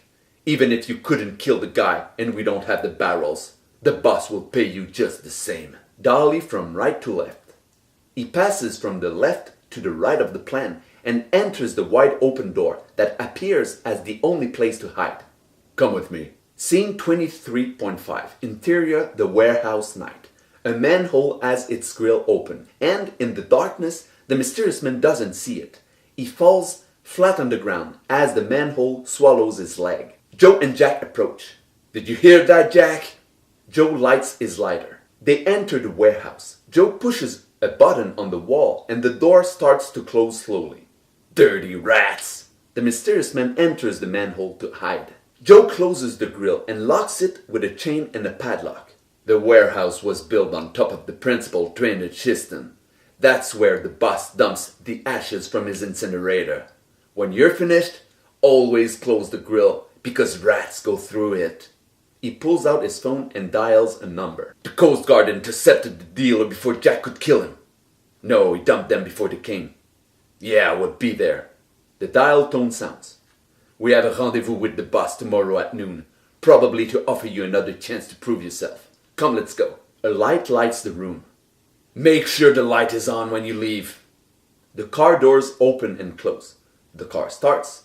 The garage door opens. The mysterious man verifies that the padlock is locked. Scene 23.6. Interior, the sewer night. He joins the main tunnel of the sewer. The mysterious man voiceover. I should have felt the worst agony of my life. He goes to the grill. I was alone, prisoner of a sewer in an unknown city. No money, no papers, no resources. Besides all that, I never felt so much at peace. There were no thoughts in my mind, though I was fully conscious. He sees Buddy's boat leaving, escorted by the Coast Guard. Then I knew Buddy was always right. All that happens for the better. He turns, takes out his phone, and realizes that it no longer works. He lights his lighter and walks down the tunnel. He follows a row of pipes closed by a grill, and when he sees one open, his lighter goes out. He enters the pipe and crawls with difficulty. Scene 24, interior, the manhole bay. He comes to an opening where the sunlight shines in. He enters the pipe and climbs a ladder that leads to the manhole in the back alleyway. Scene 24.2, exterior, the back alleyway day. The manhole opens and the mysterious man emerges. He puts his hands up to block his eyes from the sun. Between his fingers, he sees the silhouette of the old man surrounded by light that comes toward him. The old man joins him and guides him to the shadow. They sit and the mysterious man finds himself at the same place he is riding. Scene 24.3, exterior, the back alleyway, night. He stops riding and takes a deep breath. He continues to ride. Scene 24.4, exterior, the back alleyway, day. The old man hands him a bottle of water. He drinks all the water and gives it back. Sleep now. The mysterious man lets himself slump over. He opens his eyes. The sun, soon at its zenith, illuminates the decor differently. He gets back up and looks at the old man who is meditating. The mysterious man inhales profoundly. He takes out his journal and opens it. The old man watches him put the feather quill pen on the paper. The mysterious man writes, "Who am I?" Good question. If you don't try to answer it, it's impossible. You must feel it. The mysterious man acquiesces. He takes a deep breath and looks slowly around him. How long did I sleep? No time. You just blinked. When I came out of the manhole, the sun rose behind the buildings. Now it's at its zenith, which is an irrefutable proof that some time passed. Okay, I admit, I waited, hoping you would tell me your story. A lot of things happened.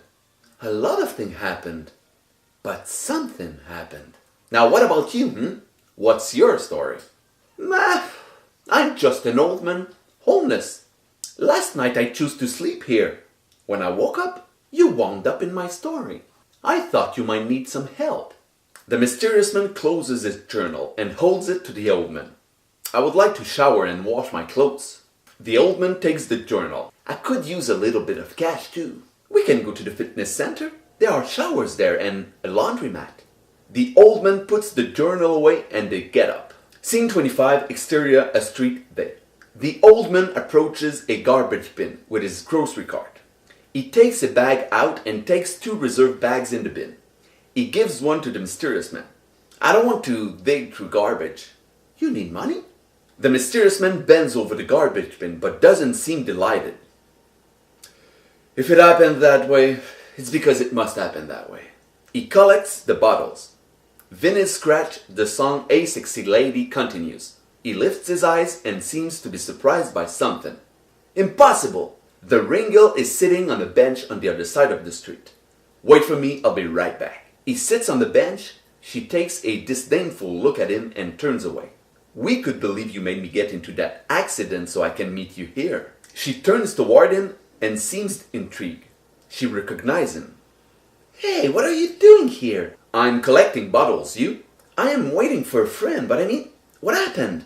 Well, you made me get into that accident, so I lost my job. Then I came home earlier to find my girlfriend with her lover. No need to say the dinner didn't take place. You're covered in shit, what happened? I went on a boat trip with my best bud, but I fell in the water, so I swam to the shore, and because the Coast Guard was looking for me, I hid in a sewer. The Coast Guard? And what do you mean? I made you have an accident? It's your fault. You totally caught my eye. Obviously. Now you, what do you do for a living to find yourself in 2 different countries in less than 2 weeks? Nothing so interesting. A beautiful lady, dressed hyper sexy, with her cell phone, all shy to say what she does for a living. Being suspicious, I would say you are a stripper or something like that. Is it that obvious? Nah, I'm perceptive. But I want to stop. That's why I'm meeting my friend. He said he might have something for me. Good, good. I'm in no position to judge anyone. Look at me. I'm collecting bottles out of garbage. Thank you. What are you going to do now? I'm going to the fitness center to have a shower and wash my clothes. Other than that, I have nothing planned. To brush my teeth would be great. Doesn't sound too stressful. Why stress myself? It wouldn't change the situation. It could just make it worse. He gets up and takes a few steps back, smiling at her. Was nice to see you again. He turns and walks away. Hey, I don't even know your name. He turns while walking backwards, as I don't know yours. Scene 26, exterior, the boss's building, day. The mysterious man comes out of the convenience store with 2 $10 bills. He gives one to the old man. I hope $10 is enough for a place at the fitness center. The 2 go to the fitness center. The convenience store is beside the fitness center and in front of the boss's building. The nun arrives with her table under her arm and the briefcase in the other hand. She climbs the stairs, puts down the briefcase, and folds out the table on the landing. A nun collecting money arriving at the same moment as we have money. What luck! We can be the first to donate. The old man leaves his grocery cart and goes to her. The mysterious man goes behind the cart and continues walking. I'm keeping mine to get in here. The old man crosses the street, climbs the first flight of stairs, and gives his money to the nun while the mysterious man approaches the stairs that take him to the fitness center. The old man joins the mysterious man. I'm going to give her mine too. He crosses the street and joins the nun. He holds the bill out. Hello, sister. She takes it and places it in her briefcase. It's funny, I said to myself when I got here, I'll stop on the landing, and if 2 people give me the same amount of money, I'll wait around a little longer and see what happens. He starts to leave. Maybe your presence here is important. Just a minute, mysterious man. He comes back to her and she hands him her Bible. Take this Bible, open it randomly, and read aloud the first phrase you lay your eyes on. He takes the Bible and opens it to Mark 11:22. Therefore, I tell you, whatever you ask for in prayer, believe that you have received it, and it will be yours. He gives the Bible back. Thank you, sister. He goes down the stairs and joins the old man who is already in the stairs with his buggy. Change your mind? I don't need money. I'll just go in without paying. He climbs the stairs. Scene 26.2. Interior, the lobby, day. The mysterious man loudly slams the door as he enters. The worker is the son of a bitch that Jack kills in the prologue. He lifts his head and seems irritated. The mysterious man walks toward him. Hey, how are you? Yourself? Good, thanks. I've just come to take a shower and wash my clothes. We don't have just take a shower fee, and we aren't a laundromat. It's $20 for the stay. Okay, but I don't have any money. That's not my problem. Sure, helping somebody, that's not a problem. I don't owe you anything. My job is to make people pay to get in. Those who can't, don't. I'm not going to risk one of my 2 jobs for someone I don't even know. Nice philosophy. Have a nice day. The mysterious man turns and takes a few steps to the exit. He changes his mind and turns again. The old man enters. The mysterious man walks to the turnstile and jumps over it. The son of a bitch exits the office and stands in the doorway. Hey, get your ass back here, you fuck! I don't yell at you, so you don't yell at me. Your job is to make me pay. If I don't pay and I come in anyway, it doesn't give you the right to stop me. He's right. The son of a bitch looks at the old man, stupefied. The old man passes his arm on the other side of the counter and pushes the button to open the barrier. You can't legally use force to prevent us from entering. He walks to the turnstile and joins the 2 others. Only a police officer has this right. Follow me. The old man continues walking and pushing his cart. The son of a bitch walks to the phone and dials 911. I need a cop at the fitness center. The mysterious man joins the old man and they continue walking. Let's go. I don't want any problems with the police. Trouble? What trouble is there now? I entered the country illegally by boat and I don't have a passport. The old man stops walking and looks at the mysterious man.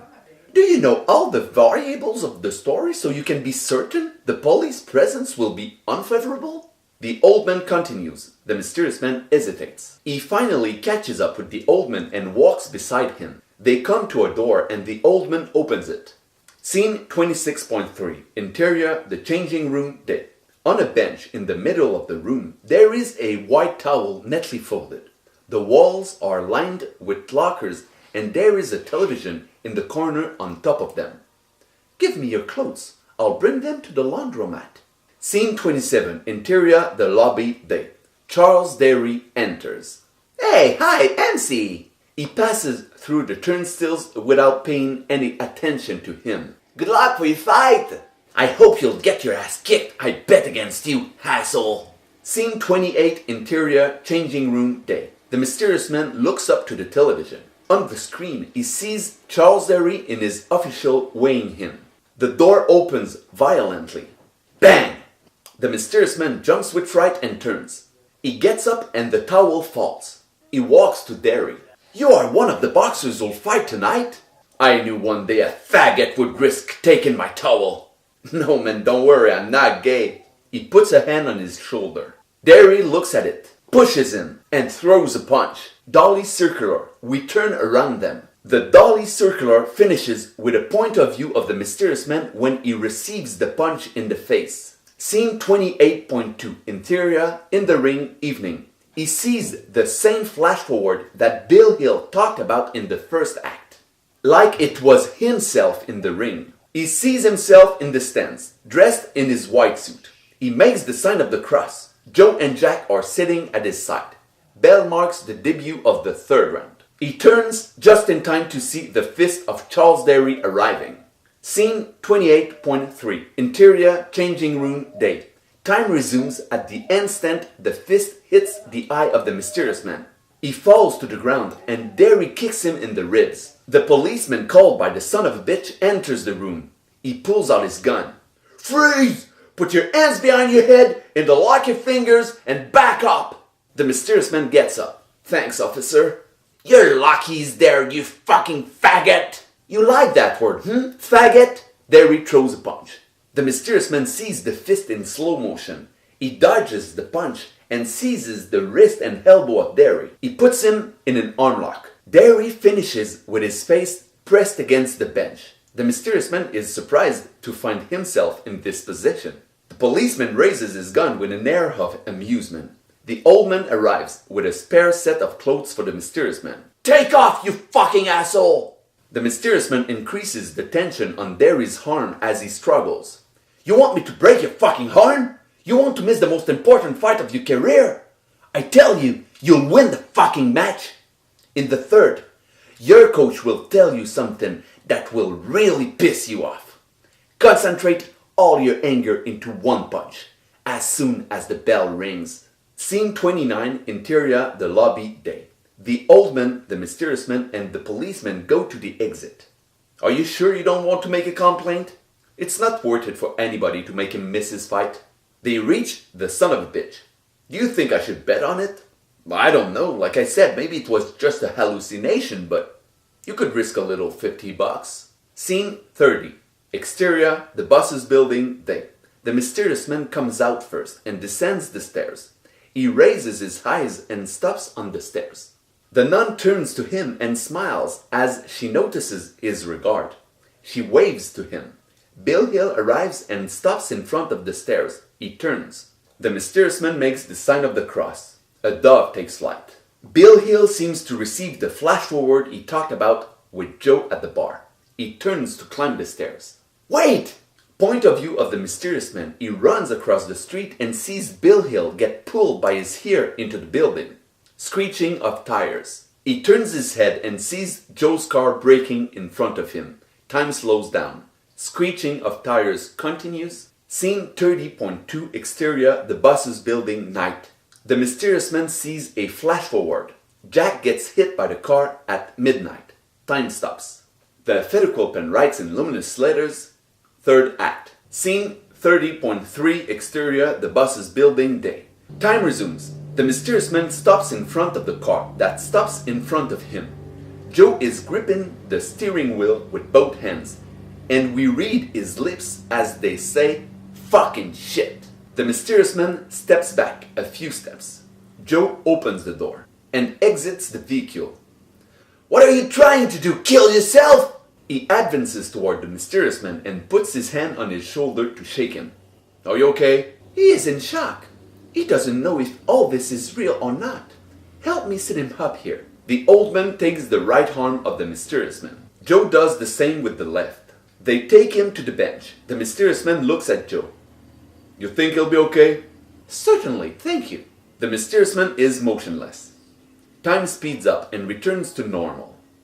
"I think it's time to go." Time. The old man gets up and forces the mysterious man to get up by pulling his arm. Jack arrives. The mysterious man stares at the young man he just saw in the flash forward. Jack stops and holds the mysterious man's gaze. Without a warning, he raises his fist and hits the mysterious man. He pushes him with all his strength, and the mysterious man falls on his back. "You got a problem, chum?" "No." "Stay down if you don't want one." He leaves. The mysterious man gets up. Nothing better than a good punch in the face to bring you back to reality. He crosses the street to sit on the bench in front of the convenience store. The old man joins him. There are so many coincidences. It's hard to believe that it really happened. The guy just pushed me. I had a vision of him when I was almost hit. I saw him get hit by the same car and went into the windshield head first. The nun's briefcase was floating over the car. It was exactly in the same place, but it wasn't midday but midnight. So many coincidences in so little time must have a hell of an effect. It's called synchronicity. Several events appear meaningfully related, but do not seem to be causally connected. It provokes a shift in your level of consciousness, making you aware that life is just a story, that there is someone somewhere writing it, helping you with his feather quill pen, plotting to show you the way. Now tell me, what do you feel you have to do next? Just wait and see. Something is going to happen here. We spin around the mysterious man. Bill Hill exits the boss's office. He gives the money clip to the nun and leaves. We spin around the mysterious man. Joe and Jack exit the building. Joe forces Jack to give the money to the nun and leaves. Jack points his gun at the nun, snatches his money and leaves. The nun leaves, leaving the briefcase. The mysterious man crosses the street. He climbs the stairs and takes the briefcase. The old man joins him. The mysterious man opens the briefcase and sees its contents. A $20 bill from Joe, a money clip from Bill Hill, two $10 bills from him and the old man, and a boxing ticket that Jack didn't realize he left there. He takes the ticket and turns to the old man, showing it to him. Something tells me I'm going to see a boxing match tonight. Perfect! I have some things to do myself. Tonight, meet me at the corner of Peace and Love, so I can give you back your journal. And you can finish telling me the rest of that story. Scene 31, interior, restaurant, day. The mysterious man eats and drinks. Scene 32, interior, hair salon, day. He gets a haircut. Scene 23, interior, a Value Village, day. He looks at all the suits and finds the white one. Scene 34, interior, the lobby, day. He enters the lobby of the fitness center with the clothes he borrowed. The laundry guy enters the son of a bitch's bureau with the clean laundry to the mysterious man. There's a guy who's supposed to come look for this. That's timing. You are the old man's pal. How did you get yourself into shit like that? They take each other's piles of clothes. I got stuck in a sewer and I had to crawl out. Thanks, by the way, I didn't have my wallet. It's alright. Do you guys have toothbrushes? Come with me. Scene 35. Interior, the changing room, day. He brushes his teeth. Scene 36. Exterior, along a wall, evening. We come back to the scene in the first act where Joe learns that Jack lost his ticket. Tickets are sold out. He opens his wallet, pulls out some money, and hands it to Jack. Go get one from a scalper in the underground parking. During this time, I'll place the boss's bet, and after, I'll go check out the nice quiet place.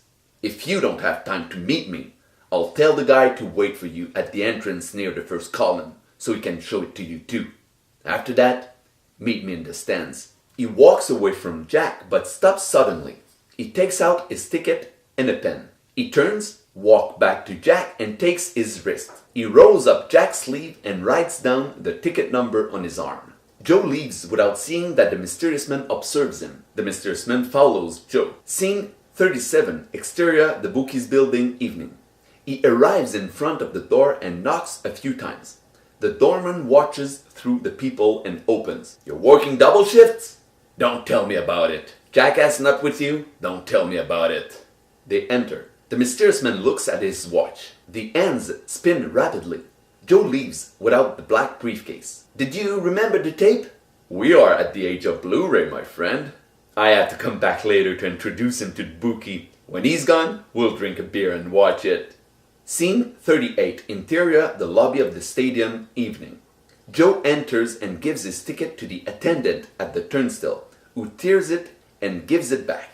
Joe passes the turnstile. The mysterious man enters and gives his ticket to the attendant at the turnstile, who tears it and gives it back. The mysterious man passes the turnstile. Scene 39, interior, the entryway, evening.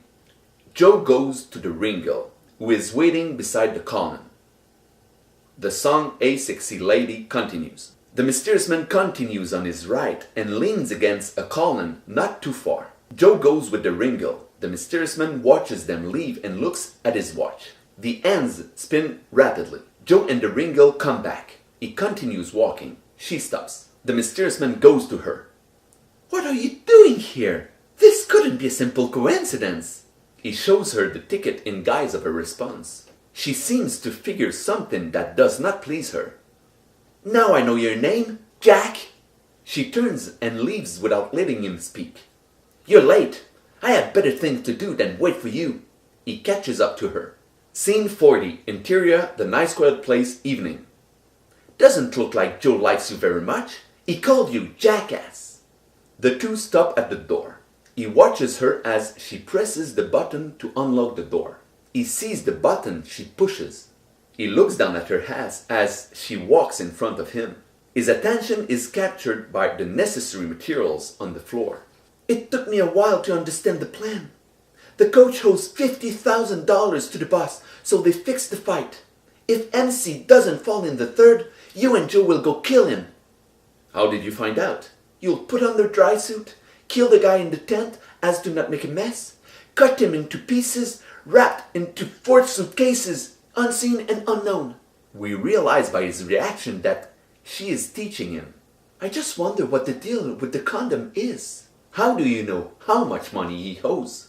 Joe told me. When I first met you, I thought you were a good guy, but deep down, I see I was wrong. She willingly makes their shoulders collide as she walks to the door. He gets his shoulder out of the way as he turns to her. Did I judge you for being a hooker? She returns and slaps him. He takes a deep breath and keeps his stare. Bill Hill was my last client. He promised me that if I show you the nice quiet place, he would introduce me to the manager of the stadium. I start tonight. I am the Ringo of the 3rd round. Good for you, but I won't kill the guy. What will you do if Derry doesn't go down in the 3rd? Kill Joe? I want to save his life, not replace his death with another. So what? You'll convince Joe to back off? To quit being a hitman? That's not a bad idea, but it's much simpler. I have money in the briefcase. I'll bet on MC Derry in the 3rd round. That will give me enough money to pay the coach's debt. Impossible! It'll never happen! Impossible? During your tour on the ring, you'll look for me in the crowd. If you find me, wave to me. If Bill Hill looks behind him to see if you're waving to him or someone else, and if his inattention causes his defeat, I'll tell you something about impossible. She stares at him. She bit her bottom lip. He picks her up off the ground as she wraps her legs around him. She kisses him. He takes her to the tent. Scene 40.2, interior, the tent, evening. The temperature rises. Suddenly, she pushes him softly and gets up. Scene 40.3, interior, the nice quiet place, evening. She exits the tent to get the condom. She takes it. Scene 41, interior, the entryway, evening. The Ringo and the mysterious man walk toward Jack, who is waiting for the person to show him the nice quiet place. They pass in front of Jack. She eyes him. You got a problem, bitch? The two walk away from him. Funny, that's exactly how I imagined you, Jack. Funny coincidence. They stop walking. I can't escort you farther than here. She gets closer and kisses him. She takes out her phone and presses an autodial button. Muffled telephone sound. She puts her phone away and pulls out the one that's ringing. Telephone sound. She opens it. It's my personal telephone. She shows the call display. This is my work number. She gives him the phone. Just in case it would be our last coincidence. What if someone calls? I have nobody. Scene 42, exterior, the Bookies building, evening. At the door of the Bookies building, the mysterious man puts the briefcase on the ground and puts his back to the wall next to the door. He knocks. The doorman slowly opens the door and gets ready to pinch the ear of the mysterious man. He catches his hand and puts it in a lock. He makes the doorman turn on himself by turning his wrist. He changes hands to keep the submission holds and takes the knife. He slides the blade up to his ear and comes close to him. Joe said I won't have any problem meeting the bookie if I mention it's him that sent me. He pulls the blade away from the ear and gives the knife back to the doorman, who smiles and puts it in his sleeve. I can see he also showed you the counter-attack for the little rascal method. Scene 43, interior, the bookie's office, evening. The mysterious man sits in front of the bookie and puts the briefcase on the desk. I've come to place a bet on the match between MC and the Trill. The bookie shows a list with 2 columns and 12 rows. Here you have if Hill falls, and here you have if Derry falls. Here the first, second, third round. Charles Derry with the victory, 3rd round. How much? 2.5 grand. The bookie pushes some buttons on a calculator. If you win, you get $20,000. I need $50,000. The bookie pushes some buttons on the calculator again. If you bet for the fourth round, that's exactly how much you'll get. I'll wager the match is over in 15 seconds, and you give me the same amount for the third that you would for the fourth. With the 10 count, that leaves 5 seconds for Charles, the master of ceremonies, Derry, to knock out Bill the Thrill Hill. One punch, right after the bell. I've got a feeling. I make a lot of money with feelings. Scene 44, interior, the stands, evening.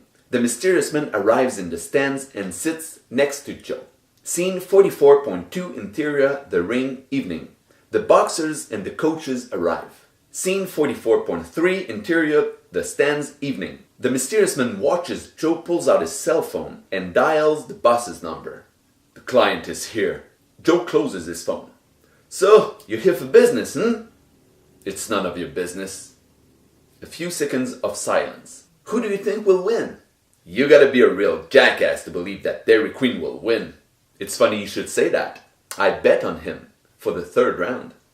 Funny coincidence. I bet on the thrill for the third round too. Jack arrives. I don't know how long I waited, but the guy never showed.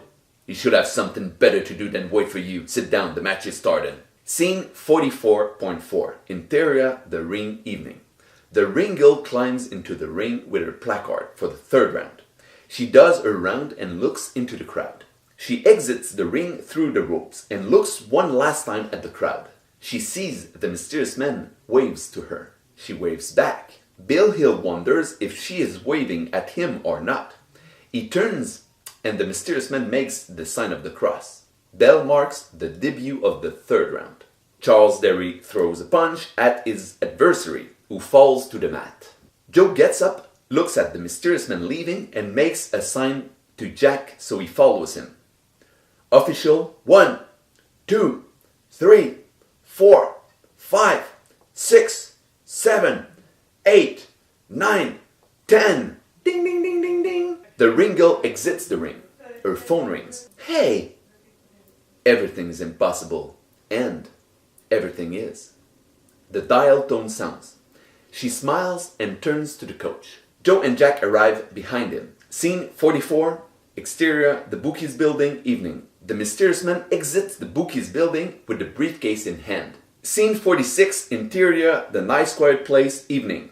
He punches the code for the door. He puts his back to the wall, turns the handle and opens the door. Joe, Jack, I know you're harmed. I'm not. I've come to give you a briefcase on behalf of my boss. It's got the amount the coach owes yours. He places the briefcase in the doorway. Point of view of the mysterious man, he enters the room and opens the briefcase to show its content to Joe. Joe gets up hastily. He goes to Jack and propels him further. He turns the coach's body on the back, takes a knife off his pocket and cuts the tape away. He bends over to blow into his lungs. The mysterious man gives the briefcase to Jack and goes to perform chest compressions to the coach's body. The coach's spirit re-enters his body and takes a deep breath. The mysterious man and Joe let the coach stand up. Joe gets up, goes over Jack and takes the briefcase. Holster your gun and get out. The mysterious man also gets up. Joe goes to him. Who the fuck are you? And who the hell sent you? The mysterious man stays silent. Joe and Jack leave. The mysterious man turns to the coach. I know who you are. And who sent you? Oh, really? The mysterious man moves closer to the dry suit and takes it. I saw it when I died. Tell me. You are an angel of light sent by God to save my life. Tell me what happened when you died. When oxygen ran out, my body fell, but my perception rose. I was a dot of consciousness observing the scene and floating around. Everything was built with light. I was fascinated by the experience I was living, and I felt an intense joy. Then you came into the room as a ball of light. Joe got up, put away his guns, and came to reanimate me. He tossed Jack further. You shut the briefcase, gave it to Jack, and came to help Joe. The mysterious man looks shocked. I know it's impossible. This morning, a guy would have told me he lived this and I would have called him a He interrupts himself when the point of view of the mysterious man leaves his body. He looks at the ends of his astral body. Me too, I looked at my hands, which is a replica of himself, but made of light. He floats in the room, linked to his physical body by a silver cord. He disappears. Back to his physical body, the mysterious man sees the coach turn to him. And me too, I came back at the snap of a finger. What a shock, isn't it? This morning, a guy would have told me he experienced this. I would have called him a, take this dry suit and go now. The Ringle is hidden and observes the mysterious man as he goes away. She gets out of her hiding place. If you're not Jack, then who you are, Mr. Angel of Light? I'll call you tomorrow and tell you all about it. You better. I have a GPS in my cell, and if you don't call me back, I'll track you down. Scene 47, exterior, a road evening. The mysterious man walks peacefully. The rain begins to fall. He puts on the dry suit. On the ground, at the tip of his foot, there is a quarter. He bends over to take it and notices a phone booth. He walks over to it, enters, picks up the receiver, and puts the quarter in the slot. Scene 47.2, interior, the stands, evening. He has a flashback of the boss's phone number dialed by Joe in the stands. Scene 47.3, exterior, a road evening. He dials the same number. I fished out the barrels. Meet me tonight at 11:30. Same place. He hangs up. Scene 48, exterior, the back alleyway, night. The mysterious man arrives with a big rock and a plastic bag. He goes and sits next to the old man, who is holding the open journal. I read your journal, but it ends with your boat trip, so I still don't understand why you came out of the sewer. Then you won't understand why I had to go back. The mysterious man opens the access pocket of his dry suit and pulls out the box of marijuana. Have any lighter fluid? Yes, in my cart, but if you are in a hurry, take mine, it's full. The old man takes the box and gives him a Zippo. The mysterious man gets up and walks toward the manhole. He opens the manhole and goes in just to his chest. He puts on his mask and goggles and looks up to the old man. When I'll come back, I'll have a briefcase full of $2 million and I'm going to give it to Jack. He goes completely into the sewer and closes the grill behind him. Scene 49, interior, the sewer, night. He arrives crawling and climbs out the pipe. He attaches his bag on the open grill. Scene 50, interior, the warehouse, night. He climbs the ladder and breaks the padlock with the rock. The chain slides, the grill opens, and the mysterious man emerges from the manhole.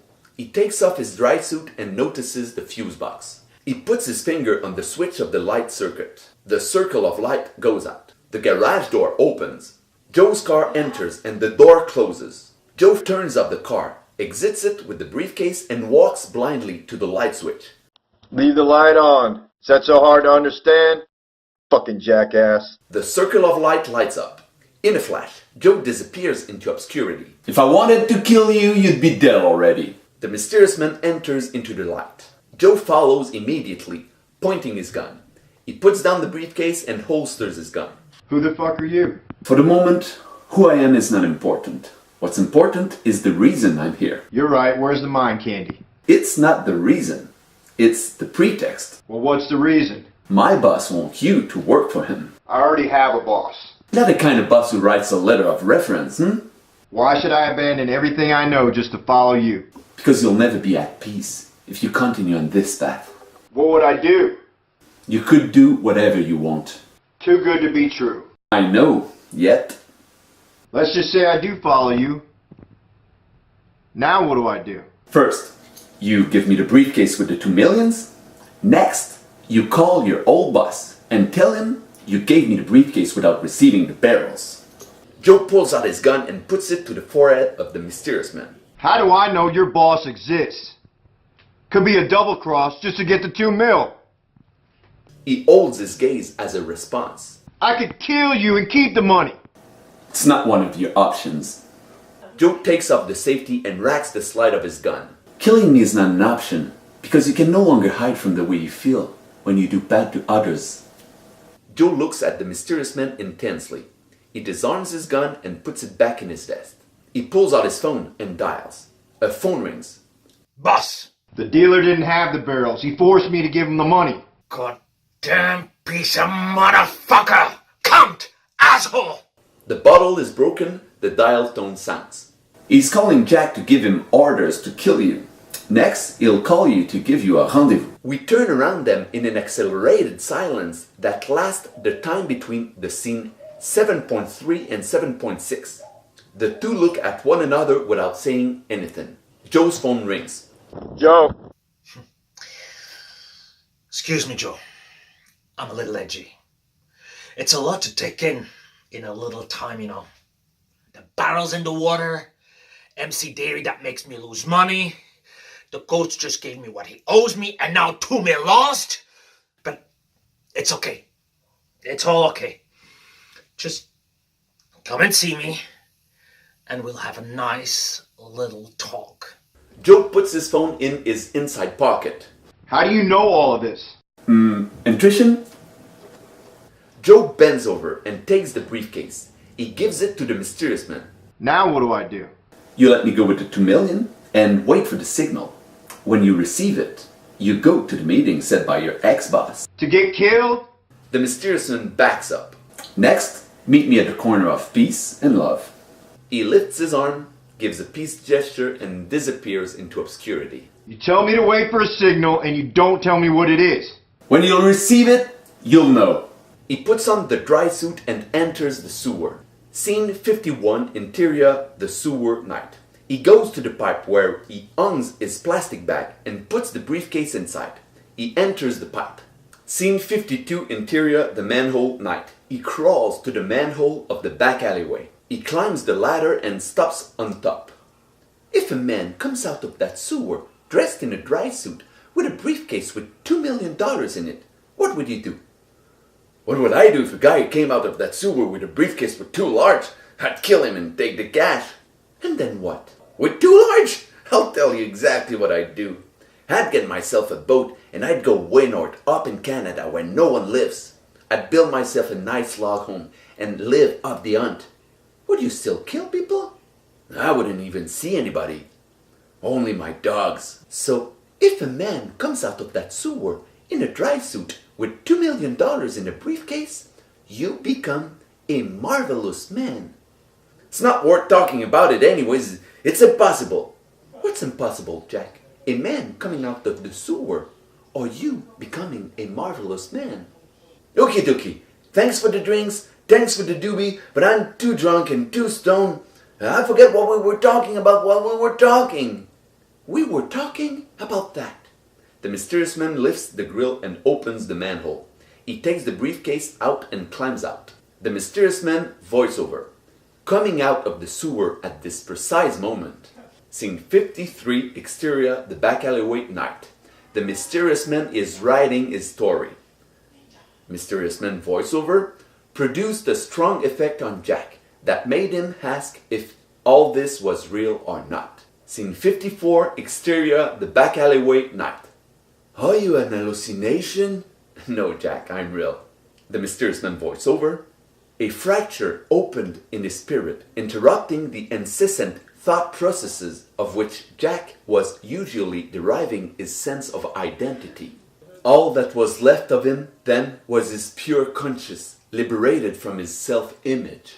So he felt the sentimental grace inherent in this state, a sentiment of peace and love that cannot be described with words, only experienced by the union with his sense of self-worth. I must be dreaming. Only a perception has changed. Jack places his index finger to his lips and blows on it. Shh. The mysterious man voiceover. For an instant, there was no more Jack. He puts down his hand to look around. Who the fuck am I? The mysterious man voiceover, but thoughts rushed back. Hey, what did you smoke me up with? With identity? I know who I am. I am Black Jack. Personal identity? I work for a big shot, a big fucking, and fear. Fuck! Jack pushes the mysterious man and goes toward the body. What the fuck I'm going to do? The mysterious man voiceover. I admit I was a little scared when I first saw the dead son of a bitch. Jack pulls the gun out of his jacket and points it at the mysterious man.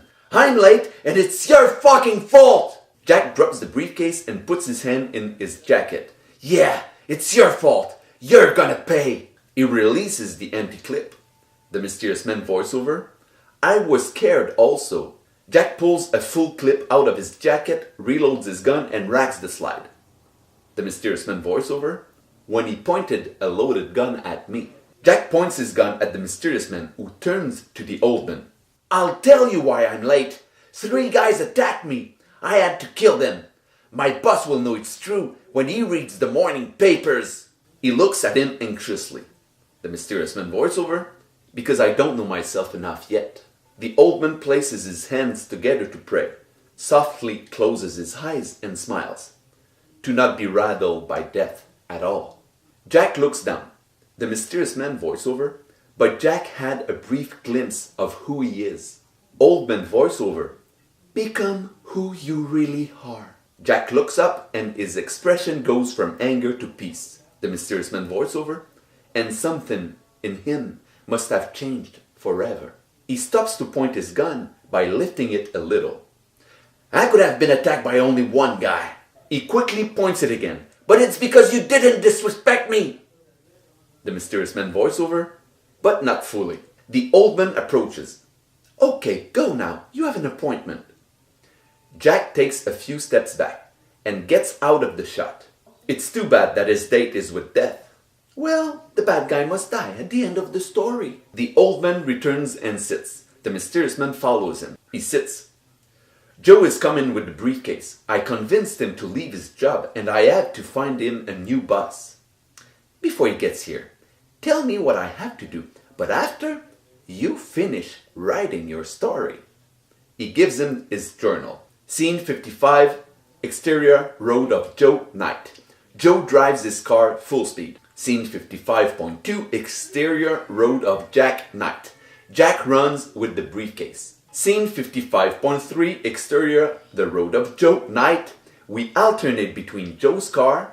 Scene 55.4, exterior road of Jack, night. And Jack at the beat of the song Butterflies and Hurricanes from Use. Scene 56, interior the bus's building, night. Jack arrives running. Joe's car arrives and hits him. The clock reads midnight. Time stops. Scene 57, exterior the bus's building, day, night. We alternate between noon and midnight. The details of the 2 times interchange. The movement stops on Jack, lit up by the sun. His clothes change. A bow and arrows appear on his back. The Ferquil pen writes, Epilogue. Scene 57.2, exterior, Jack's paradise day. Everything around Jack disappears and is replaced with his paradise in the woods. Time resumes and he falls to the ground with the briefcase. His dogs arrive from behind a log chalet and he plays with them. The Ferquil pen writes, The end. Scene 58, exterior, the back alleyway, night. The mysterious man closes his journal and fixes his eyes on the camera.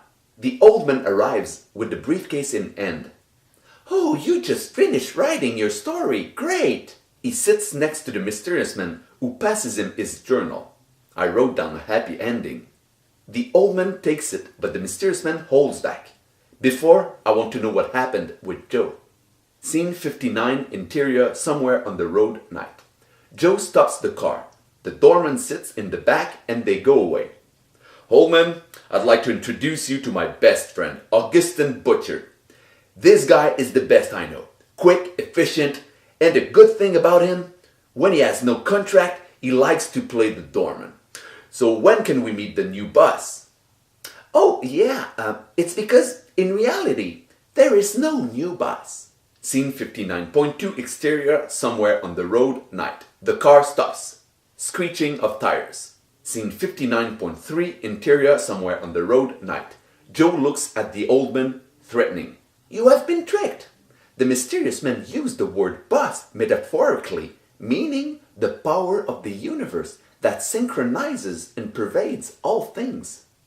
Not inside the car. We don't want to have to wash all this. The old man opens the briefcase. You have the 2 million? We do. All the mysterious man asks is that you separate the sum as you see fit. Joe, it's the perfect time to go to this island that you're always talking about. Let's take the money and open that bar we've been dreaming about for years with the barman. You are the guy who made a mistake and took off because the boss wanted to kill you, and I am the guy taking off because I killed the guy that was supposed to kill my best friend. Joe's expression goes from anger to peace as he stares at the old man. The Federal pen writes, The End. Scene 60, exterior, the back alleyway night. The old man opens the briefcase. Joe decided 50-50 was fair. The old man takes some cash. This is my share. He closes the briefcase and gives it to the mysterious man, who takes it and, in return, gives the old man his journal. The mysterious man gets up, pulls out his telephone he got from the Ringo, and touches a speed dial. He moves away. Hello? Yeah. Are you free tomorrow? No, right now. I want to know if you can sleep all day. Yeah. Yeah, where? The old man opens the journal and starts to read the next part of the story. Zoom in, he looks at the camera and we go into his eye. The Federal pen writes, The End. Scene 61, exterior, Chalet Buddy Day. Buddy enters his place and seems downcast. The mysterious man and the Ringo are there. Buddy jumps when he sees them. Ah! He stands there with his mouth open a few seconds and raises his arm in the air. He falls to his knees. Thank God! The mysterious man smiles. Buddy lowers his arms and puts his hands to the floor. He lowers his head a few seconds and raises it to look at the mysterious man. He seems relieved. He gets up and walks toward the mysterious man, pointing his finger. Now tell me what happened after I told you to toss the barrels. He looks at the Ringo. Hi, how are you? Good, thanks. I think I saw you, about 2 or 3 weeks ago at the strip club, yeah? I had a show. It was a good show.